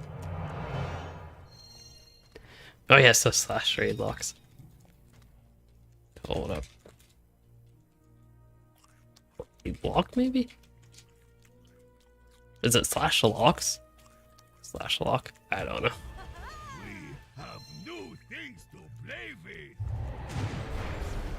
We love to play with new Oh, you can actually already damage these.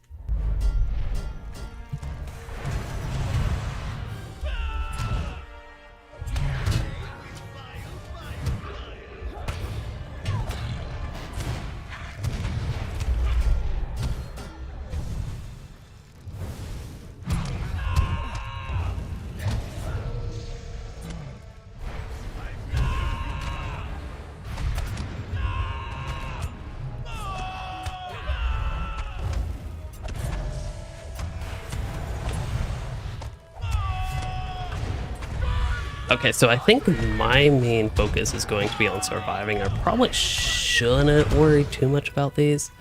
That I probably should have run away. But yeah, I don't think I'm going to worry too much about trying to help with the bile tanks, but just being generally around them, maybe I can give a little bit of a DPS hit on that. Also, I have no idea what I was targeting. Apparently it wasn't the boss though.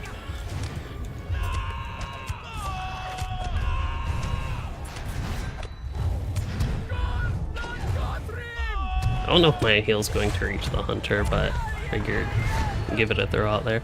Also, I'm doing really bad as far as just like trying to get some damage out there, so let's fix that.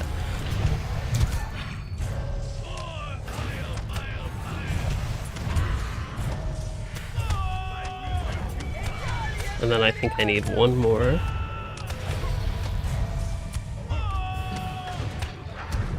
There we go.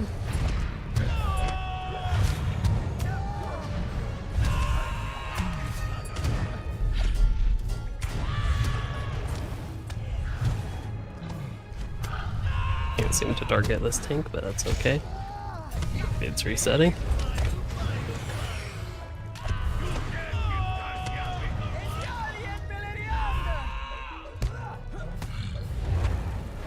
I wonder if there is any distributed damage in here with some of these effects.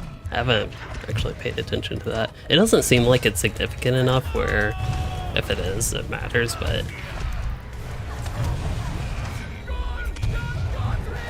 it is always a possibility. Okay, so Georgia, you are wondering if there's... Oh, it's not required to do the epic quest. I think the epic quest locks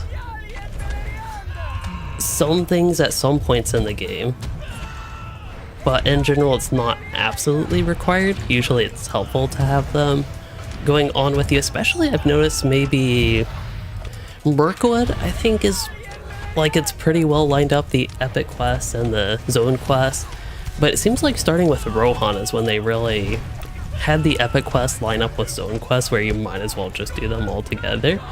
I think some of the lower level zones that's not quite as much the case. Looks like one more tank.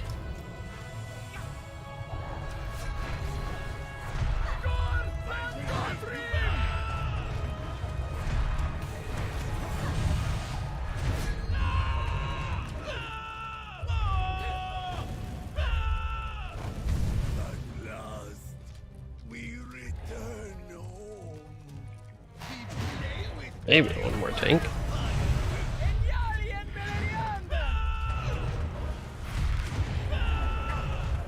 I don't like that at him. It's good old deflection. Gotta get my taunt on the bile tank. There we go. They might play with the bile pile, but we... I don't know. Yep. Got 2 tier 2s and a couple teal pieces here. That is a nice hat you got.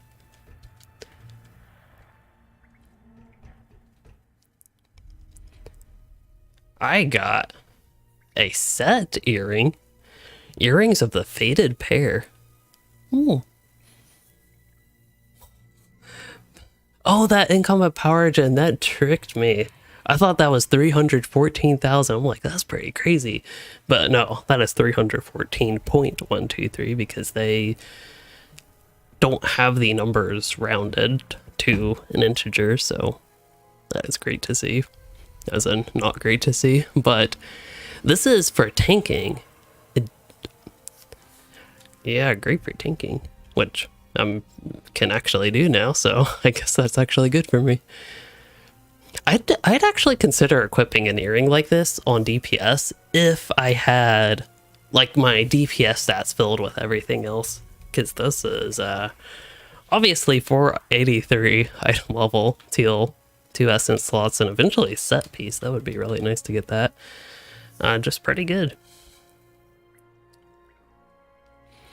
So this is the first time that I've actually felt good with the loot from the instances, so that's exciting.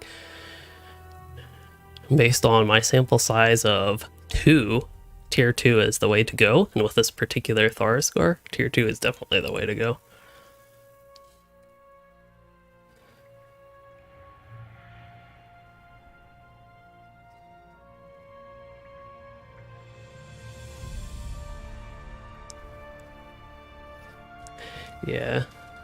Yeah, it's exciting to finally get some drops from these. This might, if I put some vitality essences in this might actually get me up to... I have essence boxes. I'm totally addicted to vitality.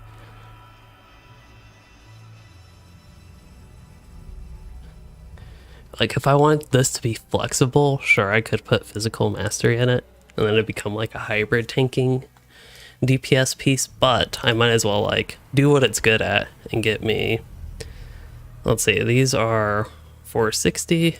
Oh, I want to make it good because I actually kind of like tanking. So let's put both of these in it.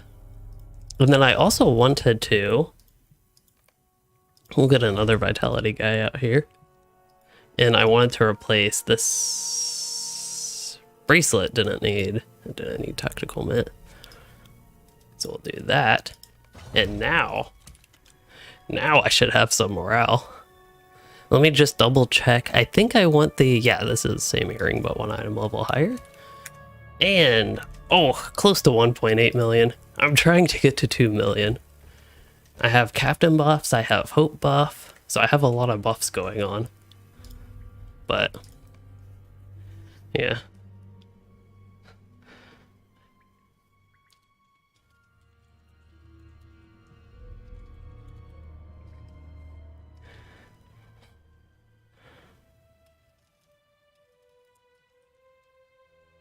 A vile pile. Wait, vile pile. No, vile pile. There we go. Oh, wrong chat.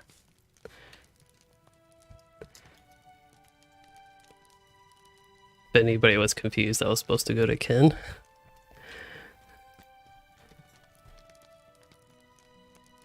Hello, the Narnian Hobbit. I like that name.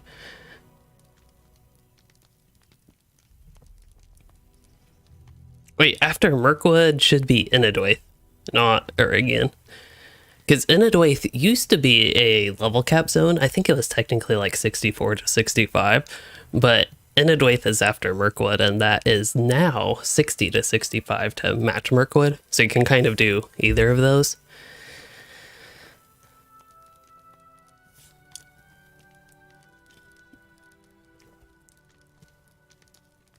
Glad you love the content.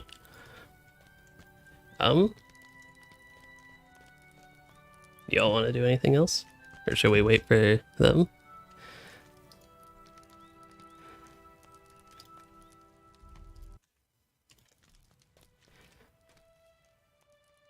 Okay, so it looks like we are waiting for the other group.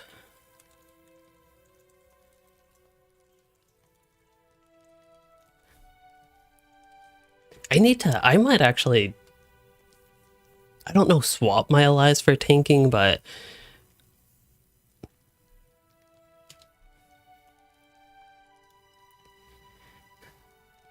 yeah, this Warden update, it actually makes me excited to tank just for the first time in a long time, and I feel like I want to drop my DPS stuff for tanking stuff, but I don't think I quite want to go that hard into tanking. I don't know. The thing with allies is that I'd have to basically rebuild them from the start, which is not something exciting to think about. Because if I were to really optimize my setup, I would need one ally, well, two allies, one of each for tanking. So I'd need completely different allies for my tanking build to actually get the most out of it. And I spent a lot of time getting these two allies to where they are, and they are not even that good at this point. They're decent, but they're not like, they could be better. So just building up a second set, that's, that could be a lot. But technically I could become an even better tank, and out of like my own current interests and goals for this game, get me closer to 2 million morale. That'd be the real goal out of them. But some of the new tracers would actually have useful effects.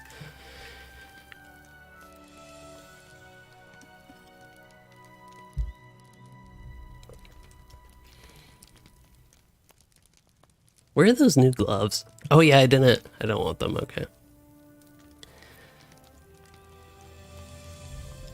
Yep. Did I? Yes, so the finesse actually. I actually like the finesse, so I think the boots I'm on are good. I can disenchant these. We want to do some spring cleaning. Let's just get rid of this junk. The new gloves, that's right. So the current gloves I have, I think, are the way they are right now, better for tanking, so I'll leave them be. These teal, oh, those give delving writs. Oh, technically these are more tanking oriented. Oh yeah, those are a bit funky. Okay. I'll leave them be though.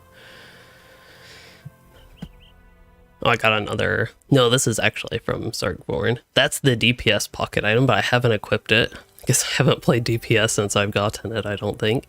It's got a lot of critical rating though. That's actually a really nice looking pocket item.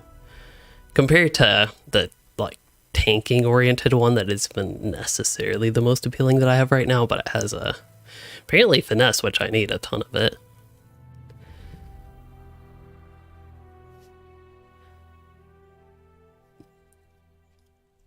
I'm probably gonna drop the group anyway. I'm gonna try to run one of the solo book quests here.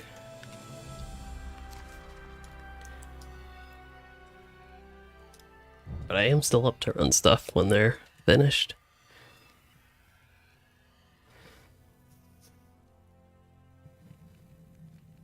Let's see. VIP more useful while leveling or for end game?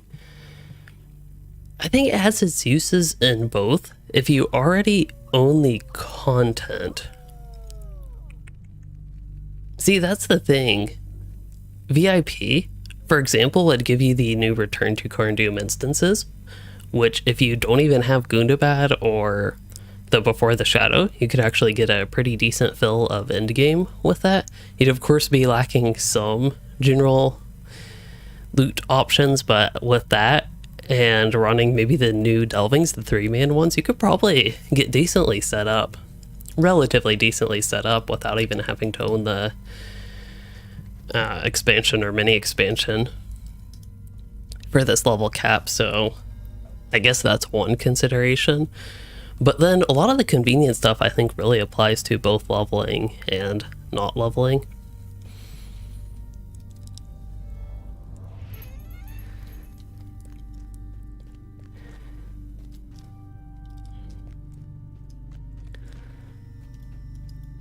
Listen to But yeah, we can and I will go ahead and tell you actually what do I this know. travel, which After is the downfall of in Warden, Gundabad. Angmar That makes fell into sense. Okay, disarray, we're good. and the Iron Crown all but abandoned It looked Carn like Dûm. Misty Mountains at first, and I was like, hold up. Tensions arose Which within technically, Everdine. I think Gundabad is just in the northern extent of Misty Mountains, but as far as the zone the Misty Mountains go, it's a little bit different. In time, those of us who remained traveled into the east, into the shadow of Mount Gundabad, and into that Nope. accursed tower to Cauldron. I don't remember this place from questing. Is this one of the areas they added, or the quest they added later, that I just never actually have run? Because I remember they did that after I already quested through Carbronak. They added like the rest of the quest for the zone. But by that point I'd like, the Witch King reaching out to the unseen. I felt like I was, It did little to comfort them, and even less to comfort us.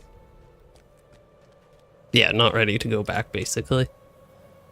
There was so much of a gap that it was like I kind of ended up sort of losing interest, I guess. To ensure Angmar Yeah, it looks like Jimmy logged off. I missed his message in Kin Chat, but he said he had to run off.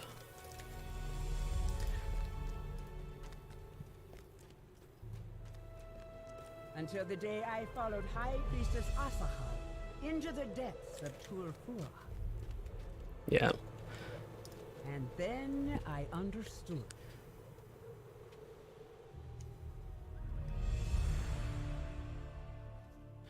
There is no free coupon for this year, at least yet. It's entirely possible that there was. And Stains in the Fire, I totally understand with having to tune out, but we got through Tier 2 pretty successfully.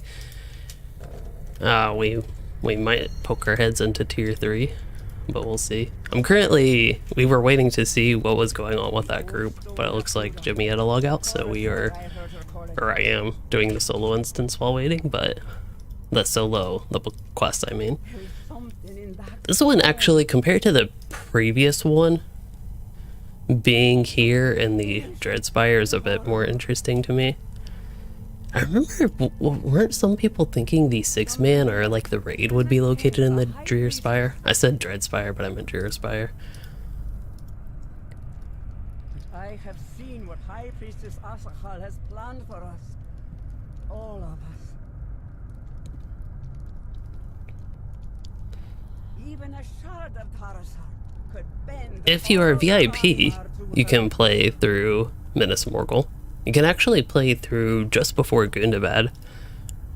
And if you are VIP again, you have to return to Carn Dûm for the endgame content end of things. rest of the Iron Crown.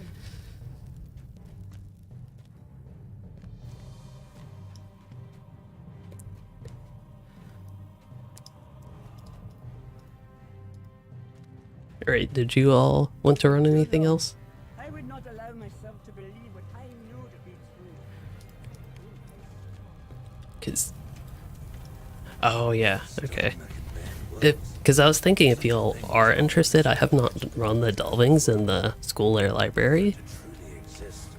Because, yeah, I have no idea what that's like in the 3-man, so if y'all wanted to do that, maybe like try a few different tiers.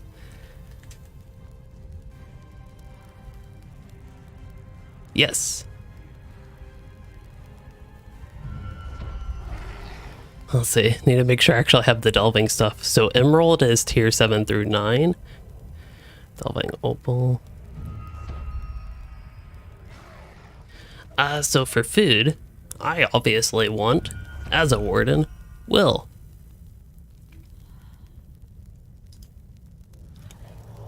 Sorry, it's not quite April 1st. If Finrith speaks But true, I want agility. Crannog may still And then the raid we get the purple food, but the 6-man we get the teal food. That's kind of funny. is lost.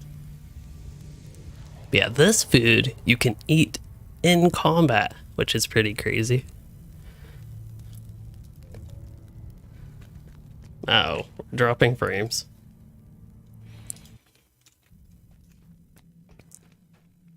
You need not ask, my friend. If there is any hope that Crannog still lives, Launch. abandon him. Doesn't work. The raid's not in game yet. Now, update 35.1, I think is the dot it would be, is in beta. That could actually be up right now. I'm not really interested in running the raid in beta, but for anybody that is curious, it is up on beta, I believe.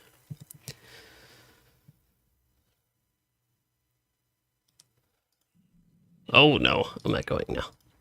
I was messing around looking on the...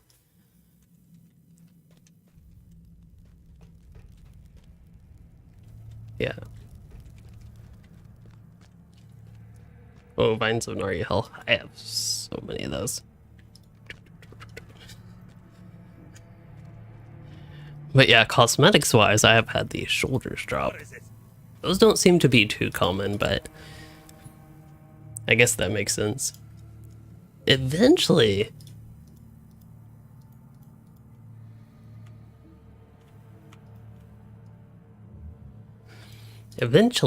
I think I'd like this cosmetic set, but I don't know what character. Oddly enough, I don't know if anybody else feels that way with this. Ooh, Navy's kind of neat. With this cosmetic set though, the new one, for anybody that's had a chance to maybe look at it at different dye options, I have noticed that I kind of like it in green, but also the navy didn't look too bad. I always like Evandin blue, that's basically a cheat. Here, the one blue looks pretty nice too. Not a big fan of purple, but yes, Rivendell green, and then the other one here, not Ranger green. Steel blue, I actually really like it in steel blue, but whatever the other green is, forest green. I oddly feel like this set might be decent for my captain. I probably wouldn't use the helmet. The shoulders are spiky. I don't immediately know how I feel about that. I might actually prefer the shoulders without the spikes, but it kind of goes in with the general look of the set to have the spikes. Felt like there was a bug crawling on my arm. But yeah, if I were doing this for my captain... Hold up. Chest. There we go. Yeah, I don't know.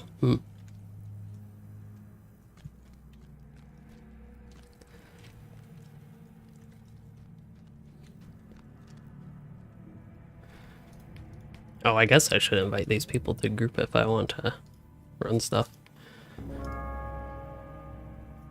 Yes, I just realized that was what was missing.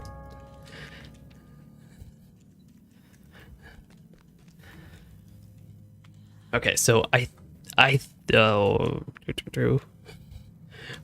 need to go barter for one of the emeralds, one of the new delving stones, and then I will start it up. Okay, do you have one of the ones for tier 10 through 12? Okay. Okay. Yeah, I seem to have the cracked version of a lot of stuff, which didn't convert over. I think Skull's easiest. Probably. Actually, I have no idea what the delvings could be. Prairie is actually easiest, but just like easy instance that I'm very familiar with. Yes. Thinking we could start on tier 7 if you all want, since that has like the higher grouping of loot, however you want to call it. Higher tier of loot.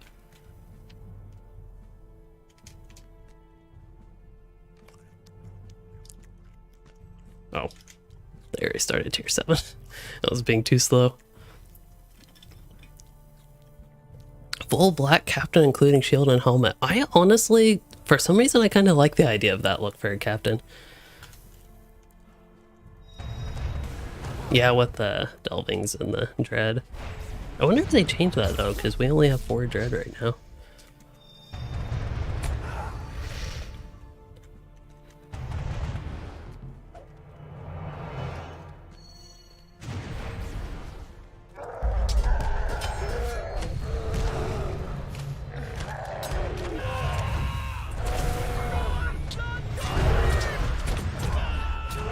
Okay, so this guy, one of them bursts into flames when they die, it looks like.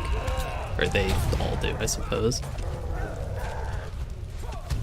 We also have an Inferno Sword. Trying to read them while surviving. There's a Fear, so I think that's the temporary stun. And then I think I saw they have like extra armor or something, and then finally they heal nearby allies on death.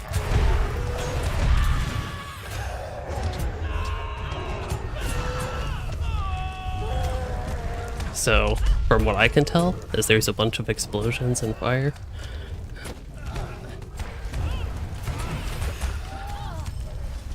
These are actually, like, I think these are manageable so far. It is only tier 7, but...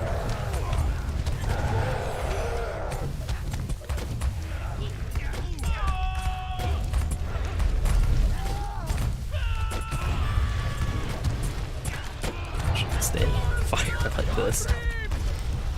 Okay, let's go ahead and move. Do y'all just want to go to the last boss and skip we'll get the blade?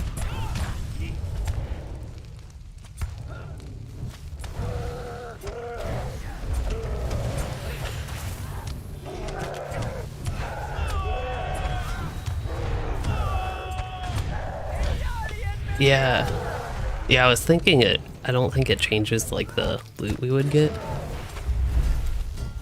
which is basically, as far as I know, pretty much nothing from that chest, that mini boss.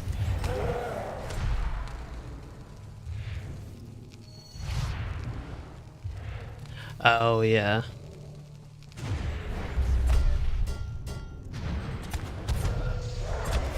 Hi. That would be fine. No, I mean, based on how I play, yes, but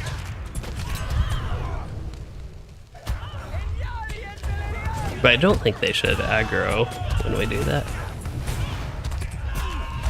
They're asking like if I like to be completely killed, something along those lines.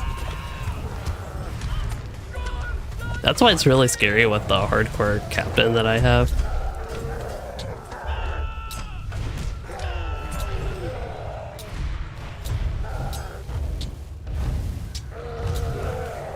Because I really like to get in danger and die. Okay. Almost needed to use Never Surrender, but clearly lived without it. I was also about to ask if I have even died today, but I have died plenty. I forget all the times I got thrown off into the water, but I think those have been my main deaths.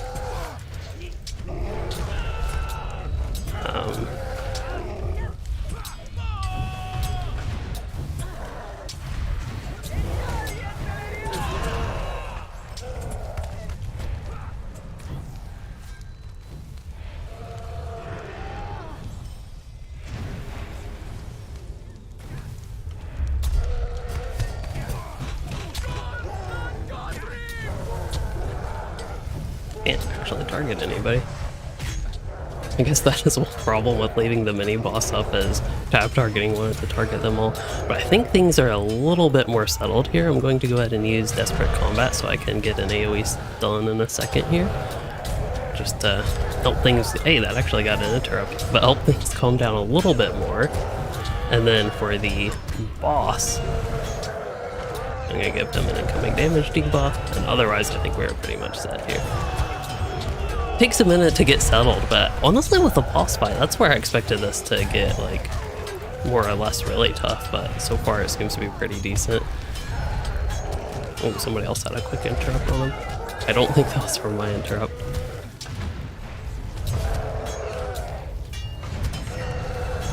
Oh, I haven't drank my subscribers jug. So I have the town services, but I haven't drank the jug, which means that, well, my stuff is taking damage. That's unfortunate. But yeah, I will say having a lot of the effects, at least with what we have on tier 7 here, be more on when something's defeated, essentially.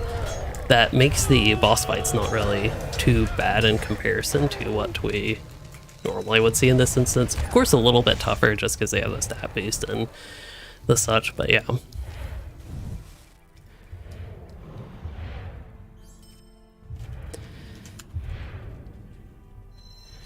Alright, if we are going to do the challenge, I can grab them all and run them out.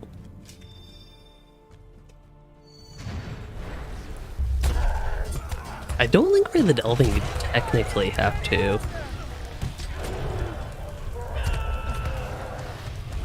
Or not. Technically, don't think you'd have to do the challenge. I will say I don't think we technically have to do the challenge just for the delving. But I kind of burnt there.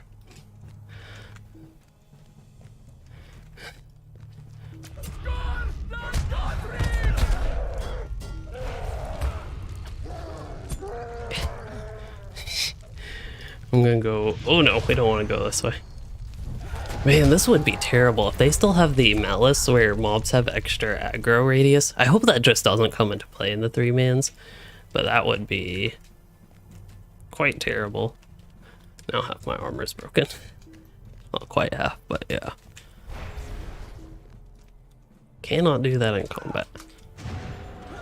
Too far away.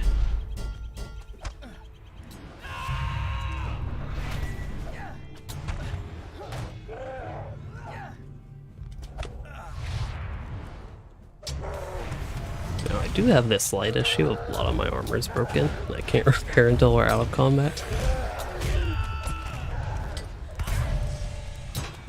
Oh, interrupt that. Okay, we're gonna use Desperate Combat. Then I actually kind of like that this instance is tough. It's different.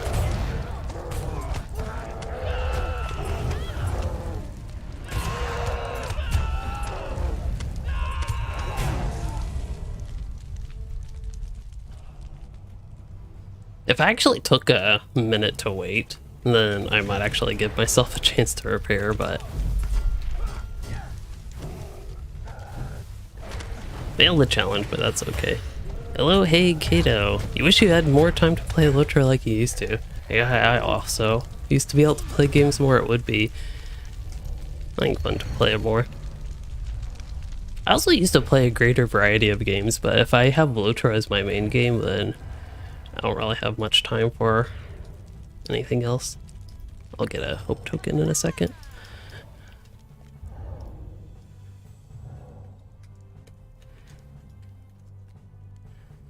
There we go. Back up to my 1.7 million. Although it looks slightly lower than usual for some reason. Maybe once we get the in-combat buffs.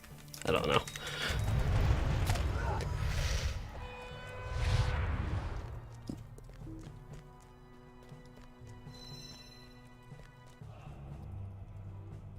Hold up.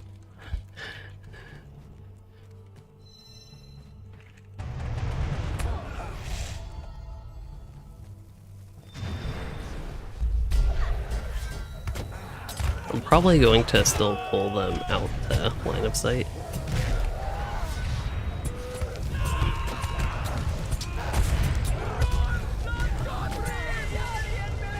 Okay, this time I actually use my cooldown, but it could, ultimately. Yeah, I was actually hoping, which was successful, that we'd get some fires in there instead of out here, but still got one out here.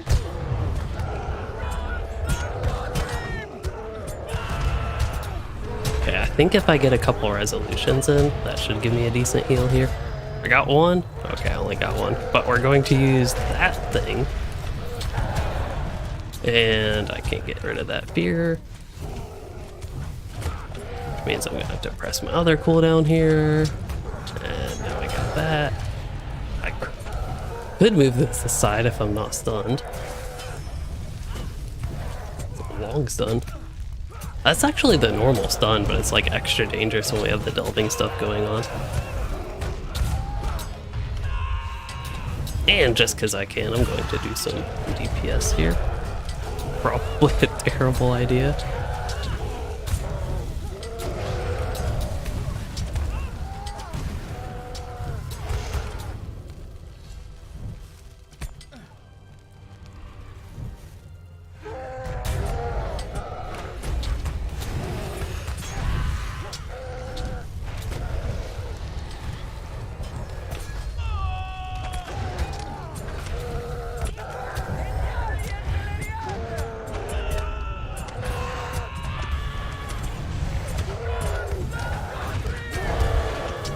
No idea where this guy came from.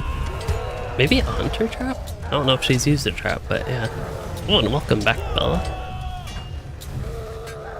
Yes, the boss AoE. I imagine all the mechanics are actually a decent bit worse, but that is actually one thing that is good about this instance. While it's overall, like, non-delving version, I mean, super easy. On this boss, you actually do have to pay attention to mechanics.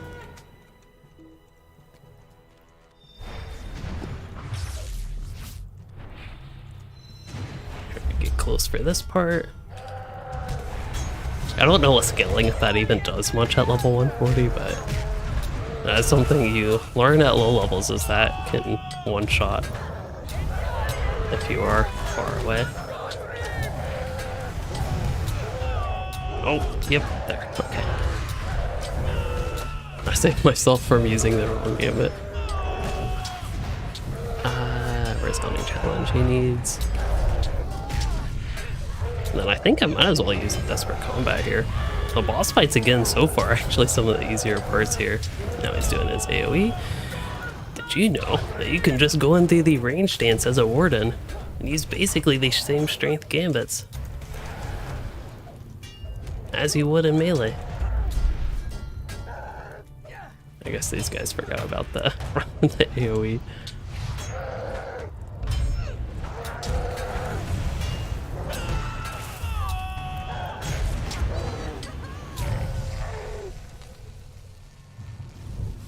Nice.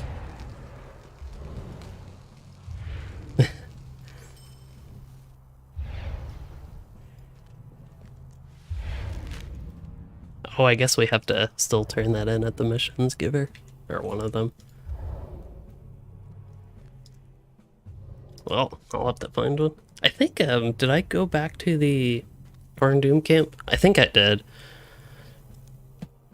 Oh yeah, I have Warden musters. Oh, that works too. Lon Garen, this is... I thought this might have been one of the camps where they were removed, but I could be getting that mixed up with... Maybe it was Kleeger.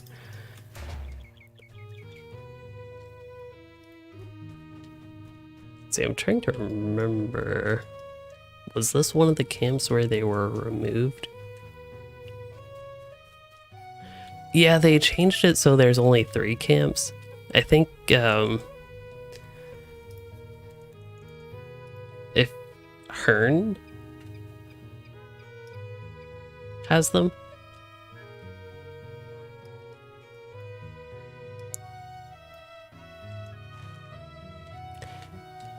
Yeah, it looks like Kleeger still has it. What do you need? Oh, I should pick up the weekly before we do that. Stay a moment. There we go. How can I be of service?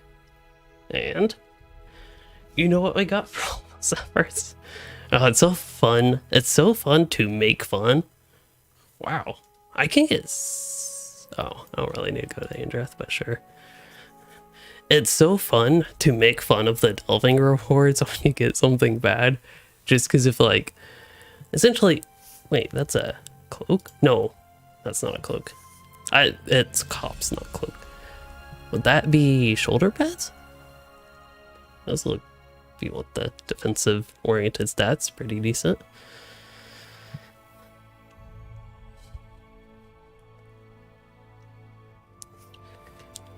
Y'all want to try library?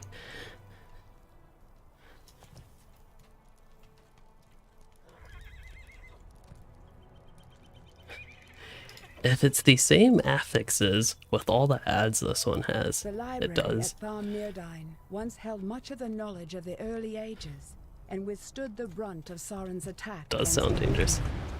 Very much of the surviving lore was carried away by Elrond Half-Elven. The force Yeah, of I Arwen am, as far as other seeks the games go, Embers. I think at this point, most excited for the Return to Moria game.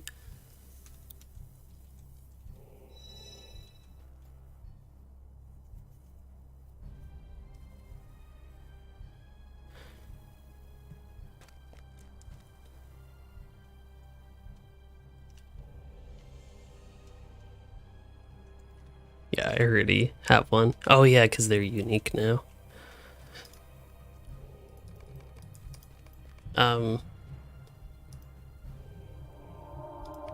Oh, did you not get one back? Okay, okay.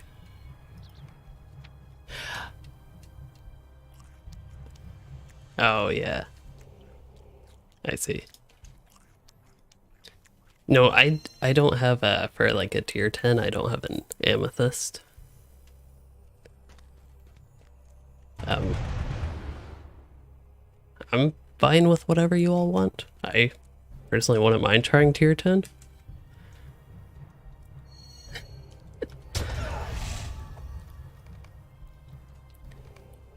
That's some lag.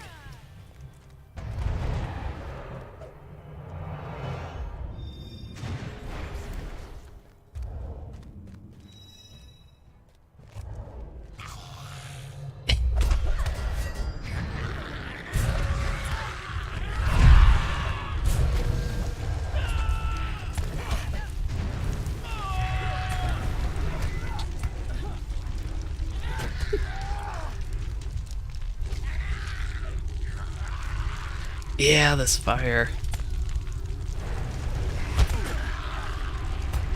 I'm trying to read the new affixes. Nowhere safe.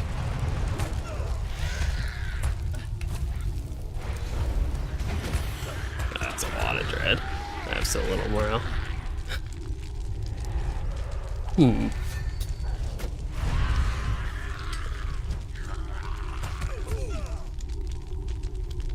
Okay, so from what I can tell, besides us just getting totally smushed, they have hot spots that protect them, so we have to move around a lot, which with the fire we kind of did.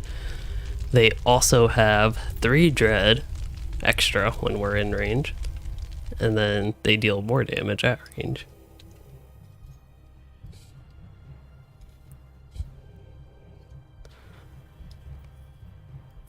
We lost, I guess, whatever, 3 and 4? Is that what we had before? Because I think we had some below 5.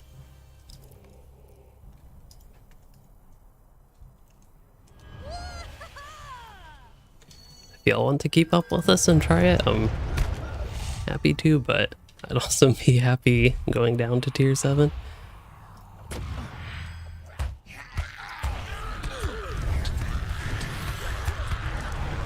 It's the same gear but higher drop rate.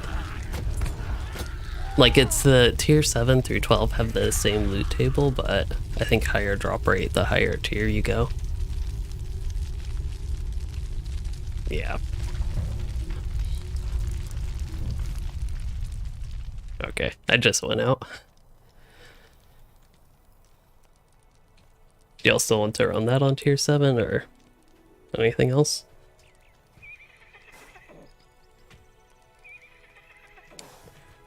Okay, I just know I personally don't need delving gear much anymore, but if y'all want to run it, I'm happy to, just to have both of them run.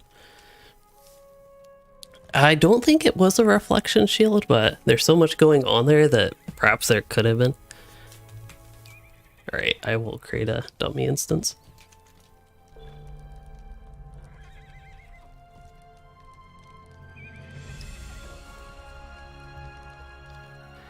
Return to Carn Dûm, for the most part, has been decent. There are, so as I've talked about a lot, the instances themselves, which is pretty much the Return to Carn Dûm content, they don't have anything that has particularly drawn me towards them. Like, they aren't, I don't know, they aren't my ideal instance locations or whatever. And then there have also been a couple smaller parts of them that haven't been as fun. So with that context in mind, I don't find them bad. Like, they've been overall pretty enjoyable.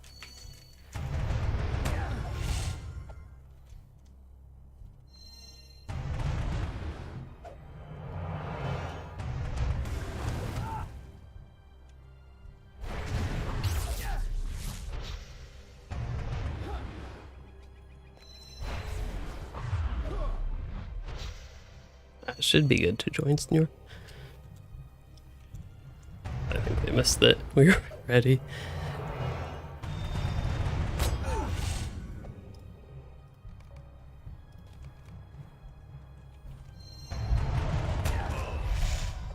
My hope token is on cooldown, if either of you have one.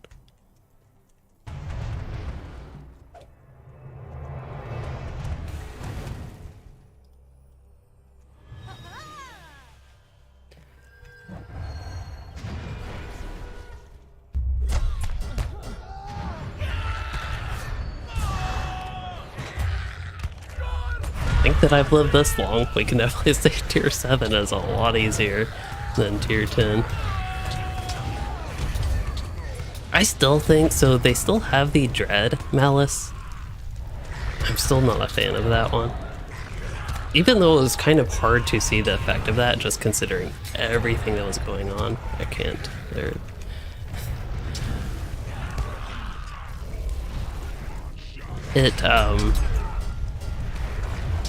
What was I saying? Yeah, I'm still not a fan of that particular Malice, I will say. The fire one, I have to admit, is fairly entertaining. So that one so far has been fun.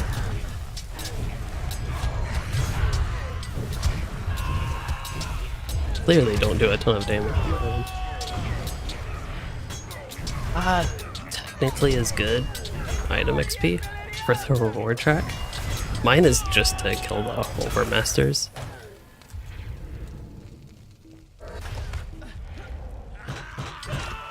Oh yeah, if you want to get those, I mean, it's no problem, we run by all of them anyway.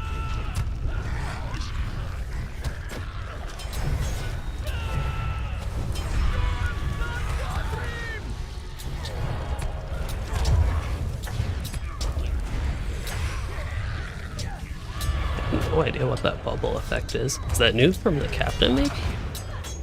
Was that a new captain thing? That bubble? Ah.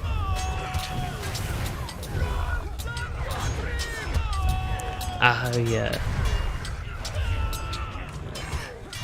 That might have saved me there. So that was Shield of Dunedain, was the bubble effect I got. I don't think it was actually a morale bubble, but it was like the shield effect.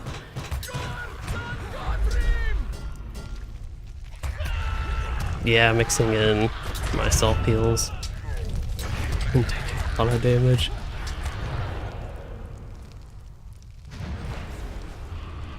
I think we're gonna have some major explosions coming up here. I'm guessing this one, unless you all really want the challenge, it might be easier to just take the crows out before the boss even spawns.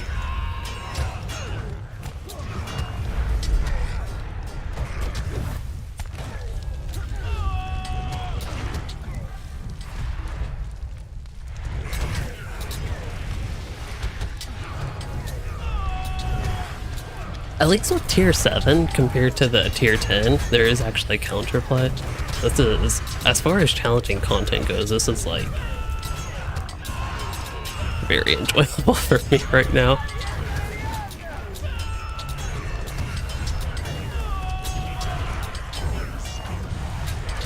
I do have to admit it's not the most challenging, but if I stopped playing well.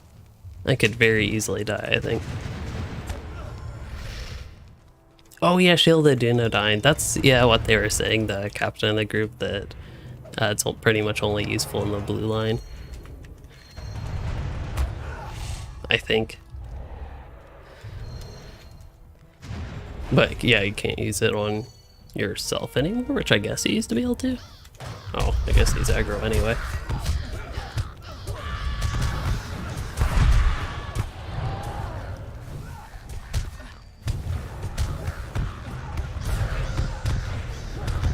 Yeah. I will say, I am not seeing any fire.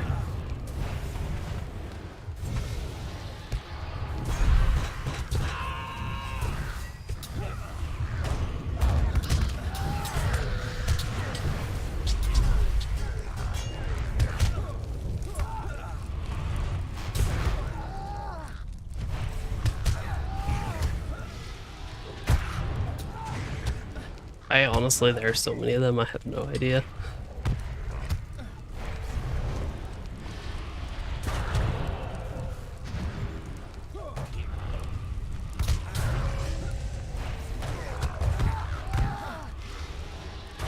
Okay, we're actually going to be smart about this, and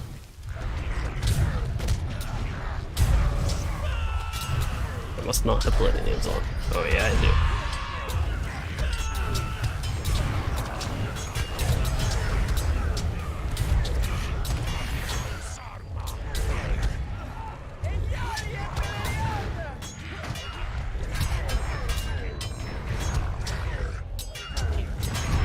Okay, I think we're a little bit settled here. I have no idea where the fire went. It's really concerning me that I have not seen fire in a while.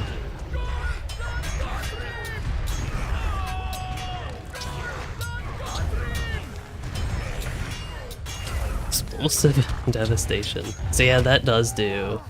Oh, so Weirwillow, you might have died. When they die, they do the explosion, which it looks like does a decent bit of damage. That puts a debuff. You might see it right now.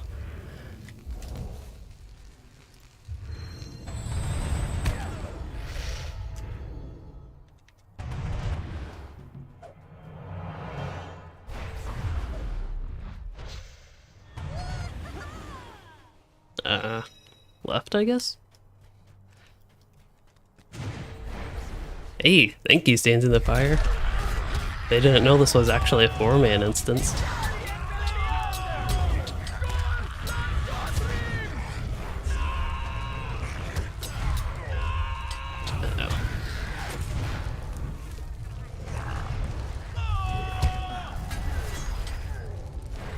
That might have been an impressive flourish, but that's not what I needed right there. Do we need Never Surrender? I think I can get it with that.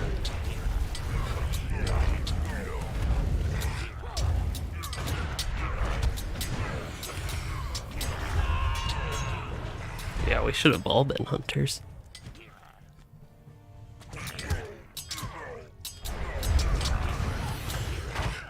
Mitigation for the win is true. See, I changed to the heavy armor to actually look like I have mitigations.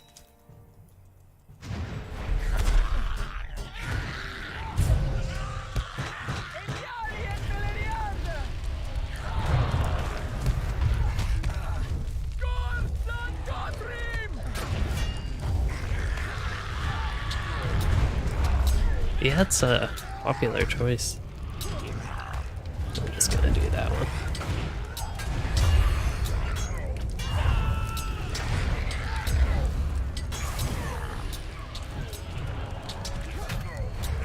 I'm actually not sure that the fire does that much damage. Okay, yeah, it's actually 20% morale every 4 seconds, so it is a decent bit.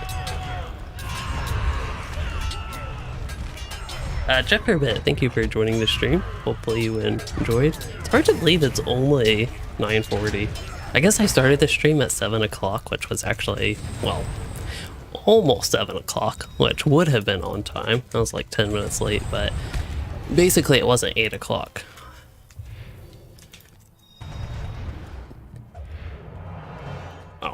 They were getting a quest item, I think.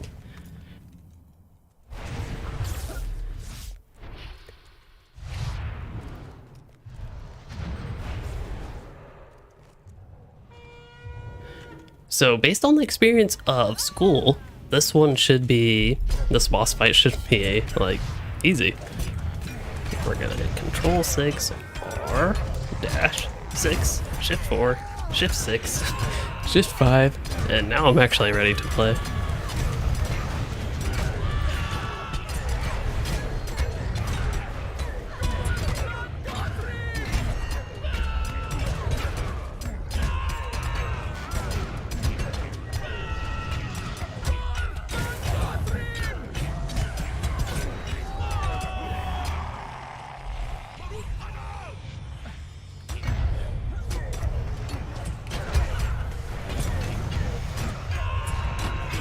"3:41 a.m. there, Martin? Yeah, that's pretty late.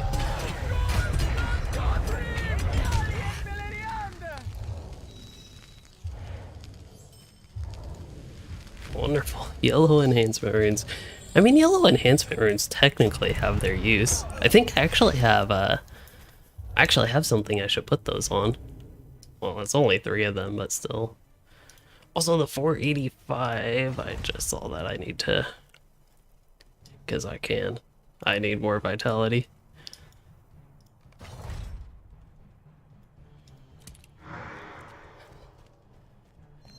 Yeah, the easy part.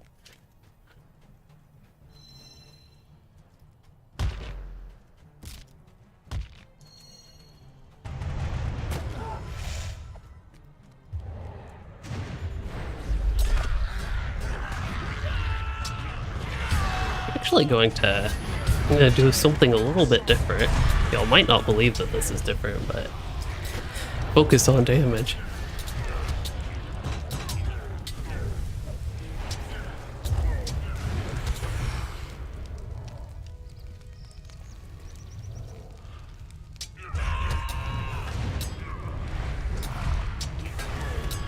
Okay, this actually kind of worked out.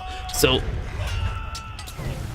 if I were wanting to perhaps be annoying, I would actually I wouldn't go all the way up to the boss, but... Yikes. What?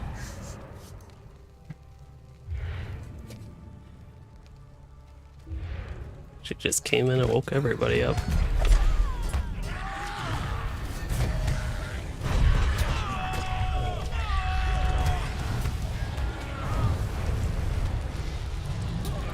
Seem to have backed myself into a corner, but that's okay, because I can do this and run right back over this way.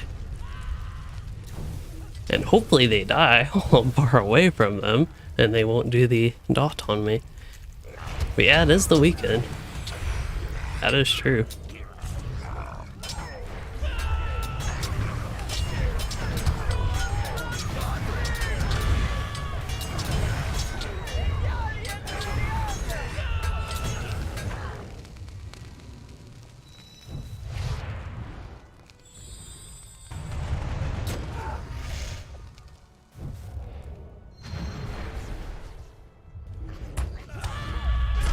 Yes, still do play on Lanterfall. That's what I'm on right now.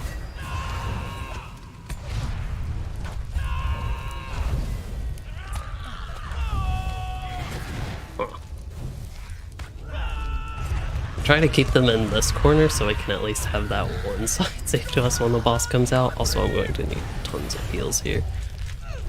Yeah, I need to move.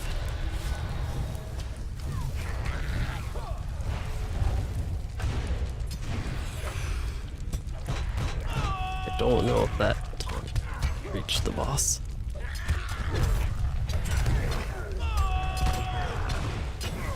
Now, if I remember correctly, this boss can actually dish out some somewhat decent damage. Again, I don't expect at level 140 for that to actually be any sort of problem by any means, but that is just something I remember with him.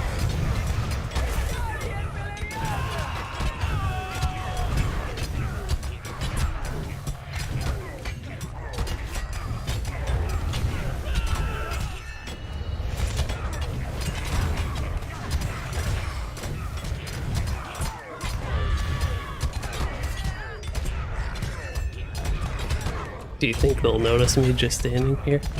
Not actually doing anything? Okay.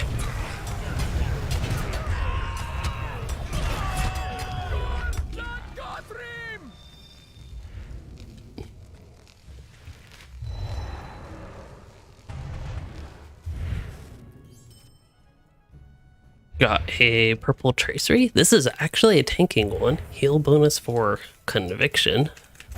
Plus 31 or whatever percent, 31.5 I think it was heal bonus for that. That actually has, I don't remember it healing that much before, but that's still not a ton.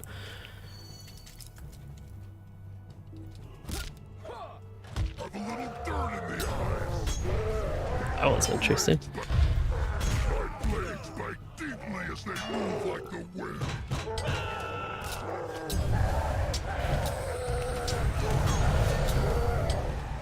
I did button slightly out of order there.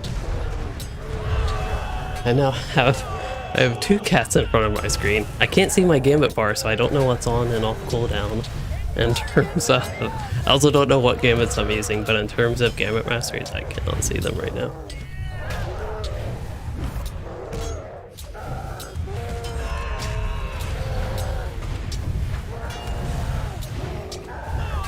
Don't mind me on my tiptoes. If y'all can even hear me. Oh boy.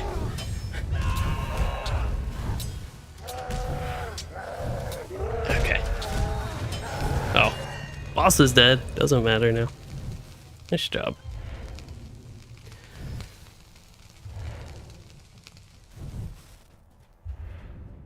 Yeah. Yeah, it's crazy a difference. We had tier 7 and tier 10.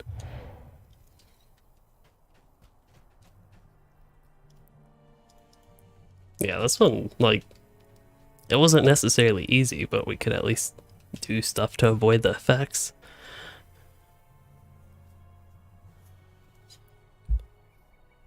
Yeah, I don't know about you all, but I had a ton of fun on tier 7. It was like, I feel like the optimal difficulty, at least from my tanking perspective.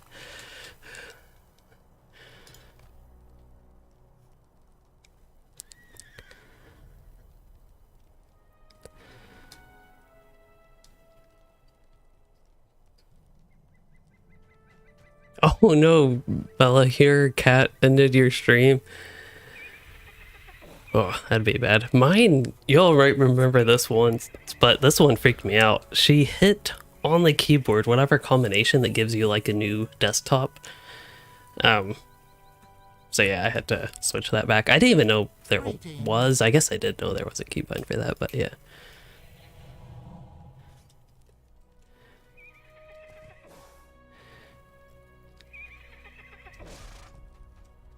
Oh yeah. Is it random or did you get to select? Oh, okay. Yeah, at least you did get one of the nicer ones.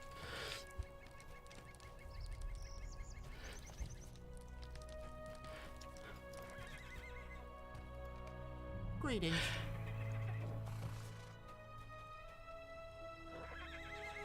Yeah, the one time I got a diet was one of those like common ones. But I didn't know if they changed it with this update.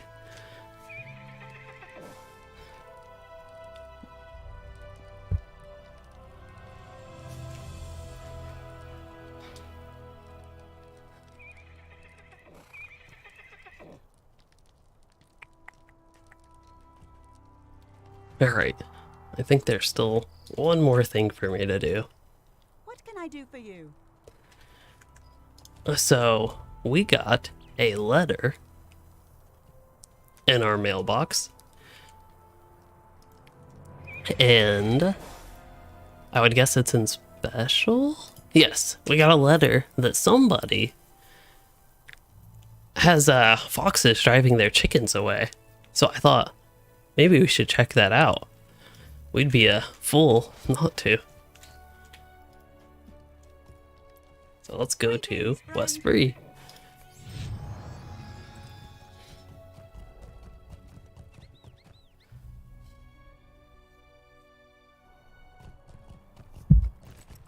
I have, what level is Treebeard at now? Oh wow. That could actually be a fun cap to play there, but I feel like I have too much stuff to do just on here.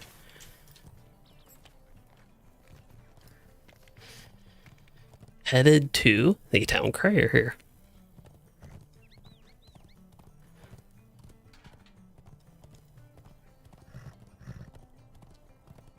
The cats haven't been on the cat cam at all today, have they?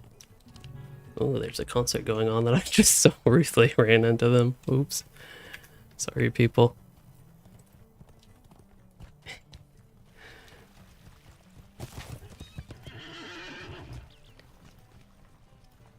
What can I do for you? Wow, it's a session play?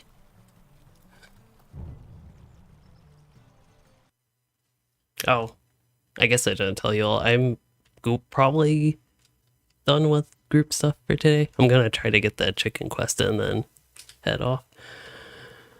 If I just randomly disappeared in game.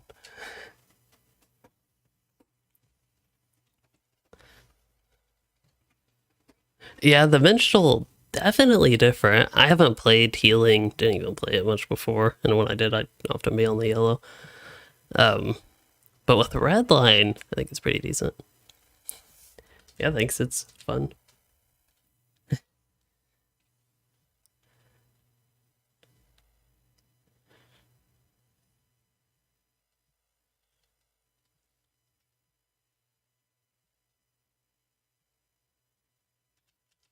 Yeah, see y'all later. Okay, we left Discord. So now it's normal, or not normal for a group, but normal, regular. Don't know how long this load will take. There is actually a pretty decent chance that I'm crashing right now. I have heard people have trouble with this. And that appears to be what's going on for me right now. In other news, that cat, oh, it's working. But in other news, let me just,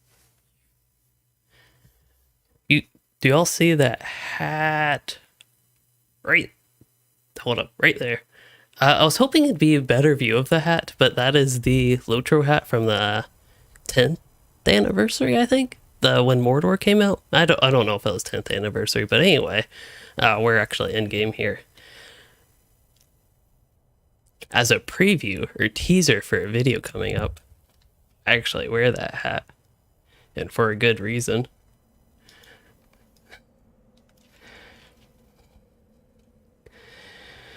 Okay, so you have to arrive outside of Glan. Oh yeah, you have to go. So Glan, I think oh boy. I think that's this one. So we want to head there. But if people are PvMPing, so if you all, right now, are playing on Landfall and in the Edmores and have a monster player character, you can come here and make me spend all night doing this. If I just keep dying over and over. Hold up. Cannot be attacked. Oh, possum impersonation. Okay. I like that one. I have no idea what these do, by the way. 35 damage. Well, let's go for it. Oh wow, the fall speed's actually slow. Wait, you can break your chicken legs? Oh no. I don't even know if this is the way to go, to be honest. Also, why are my graphics so bad? Or does water just look that bad here? I sure hope not. Oh yeah, they don't even let you turn the settings different. Or is that because I have PvMP performance override? Oh. Huh, and it doesn't even let me change those? Like what the override is? These are pretty much all the settings that I actually recommend to turn low, except for stencil shadows. Okay, a lot of them are at least settings that I recommend to turn low, but I still recommend having textures at least up high, because usually it's the least of the performance hits.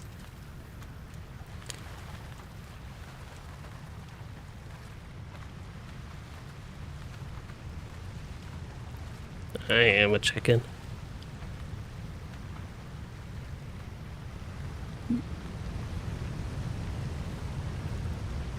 I really feel like there's supposed to be a better way to do this, but this is entertaining to me. Oh boy, that thing's scary. Or bog. It's been so long since I've been to the Ettenmoors that I actually forget what it looks like. Like the actual terrain.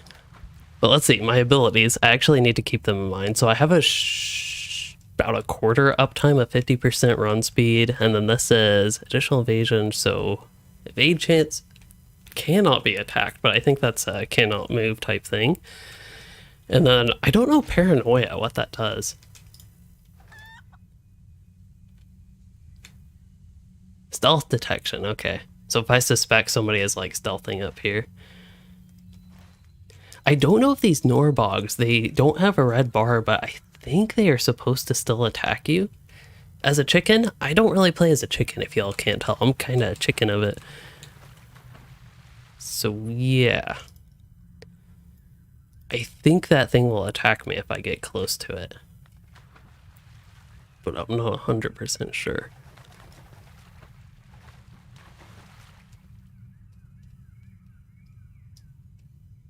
Wait, computer mice don't like to drink water?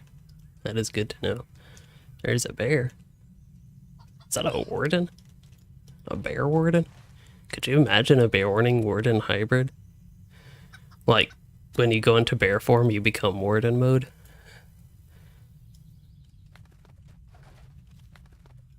Whee.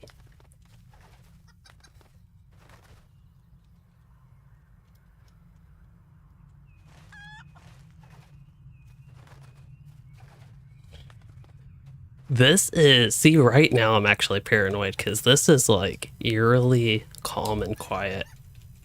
This does not feel right. Oh wow, there's a bunch of chickens on right now. I know. Ooh. Still, they have the yellow bar, but I think they're supposed to attack you. That is a ginormous bear. Yikes.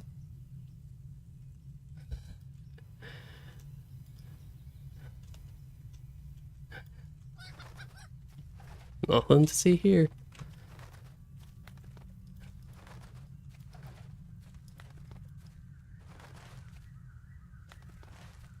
I think I remember last time I did PvMP, Hordale maybe? Fighting there. Yeah, I am remembering some of this landscape. Maybe it was that, which I think, yeah, that would be Hordale. But Rise of Isengard, that was really the last time I did basically anything PvMP related. Just, I don't know, hasn't quite caught my interest. I think one thing with PvMP and LOTRO, and this is like a lot of sort of group activities, is having a pre-formed group really helps. Like if people just, for example, in my kin, if we just had a random kin night where we visited that Moors and did PvMP, I would probably be up for it. It's just nobody I play with really has an interest in it, it seems like, or at least some people have like little interest. But yeah, bear versus lion. I actually don't know. I've also heard people getting potentially attacked by the guards. I mean, I'm a chicken invading their territory. Just because I mean, you know how many quests you have to kill things. Like, what about these guys? Oh, that's it? I was thinking there would be more challenge just based on what I heard from other people, but I guess not. Trying to show off my chicken skills at the end.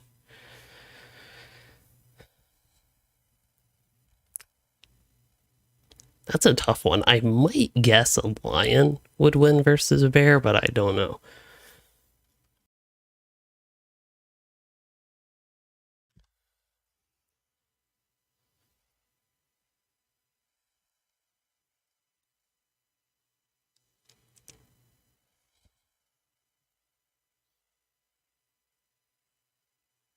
I definitely had a clear path.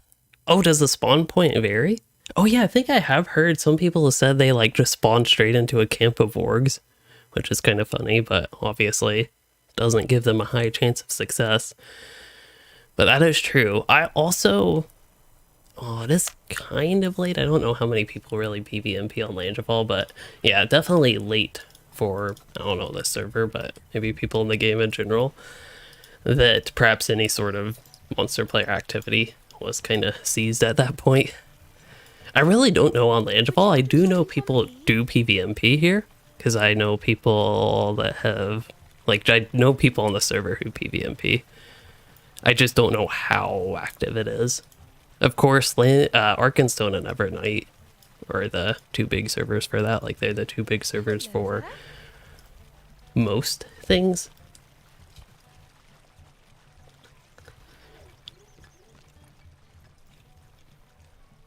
Chotuk. He looks like a student of metalwork. I don't know if that's intentional, but everything about that character just seems like it's a good character where everything fits. Name, title, outfit, general look.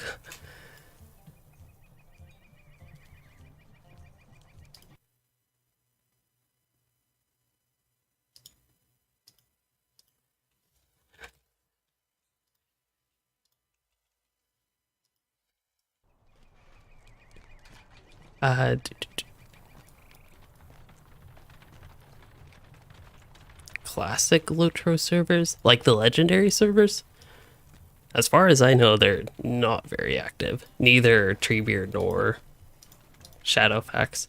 Oh, there's actually suddenly a lot more people on. I was curious because that seemed excessively low, whatever the 300 something number was. But yeah, there's actually decent amount of people on.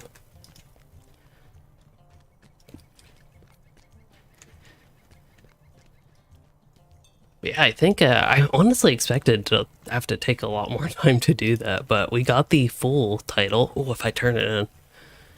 Did I actually get the full title? I don't actually know if I completed that, but there should be a deed for it. I heard it's in the social, which is recent social. There we go. Completed. A day of pranks. April Observer. This is more so for tomorrow, but anybody that is in a time zone location where it is already April 1st, then this can be a day of pranks for you. And then one of these should be full, I believe. Another way to look at that is just see if I have the title. I do have it. Okay. I guess that just auto-completed. I didn't turn it in, did I? No, it just auto-completed. Okay. But just wanted to make sure. If anybody is curious, this event lasts until April 2nd at 3 a.m. Eastern Time, which is server time. So through April 1st until, again, 3 a.m. on the 2nd, if you're interested in getting it. The last time I think this event was in the game and the last time you could get this title was 2009. That's why it's a fairly big deal. It's not an annual thing, or at least hasn't been. But it's nice to see Standing Stone Games at least getting something in. I guess something they used to have with April Fools. I honestly don't know. I thought LOTRO, they used to have like the April Fools patch notes, but I honestly don't know the last time they did that. And I'm not even 100% sure they used to, but I know a lot of other game developers will have those notes. Sometimes they're really entertaining because they will put stuff that like players actually want in it, or like, of course, ridiculously overpowered or nerf things that just like, yeah. Anyway, that's enough wishing for something like that. Oh, there's the regular Gundabad toolkit.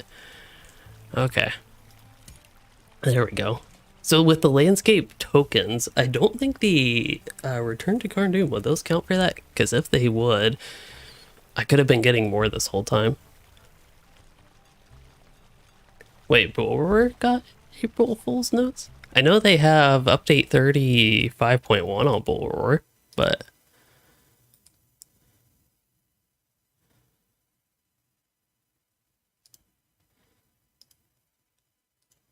let's see. Hey, the LOTRO forums is working. Oh, the beta's oh yeah, it's Friday. That makes sense why the beta's closed. Yeah, I don't see anything April Fool's related here in the beta notes. The beta notes do share a lot with the old 35.0.1. Sorry, cat was looking weird like there was a bug there, but I don't see one.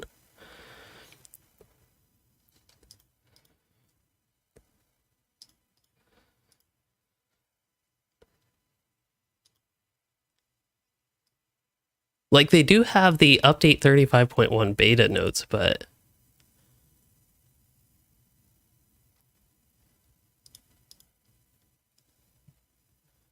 I don't see anything else, like actually April Fool's note related, if that's what you mean.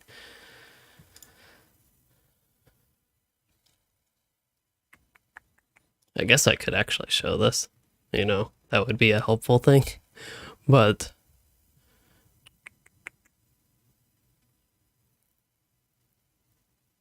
yeah, I'm not seeing anything.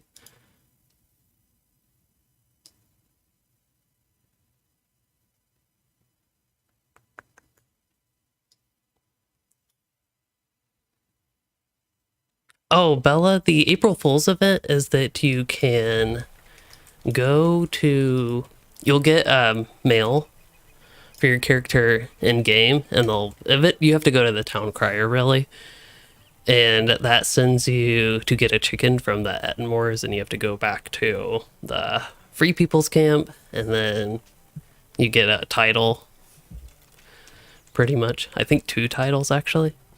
So that's the very short version of it.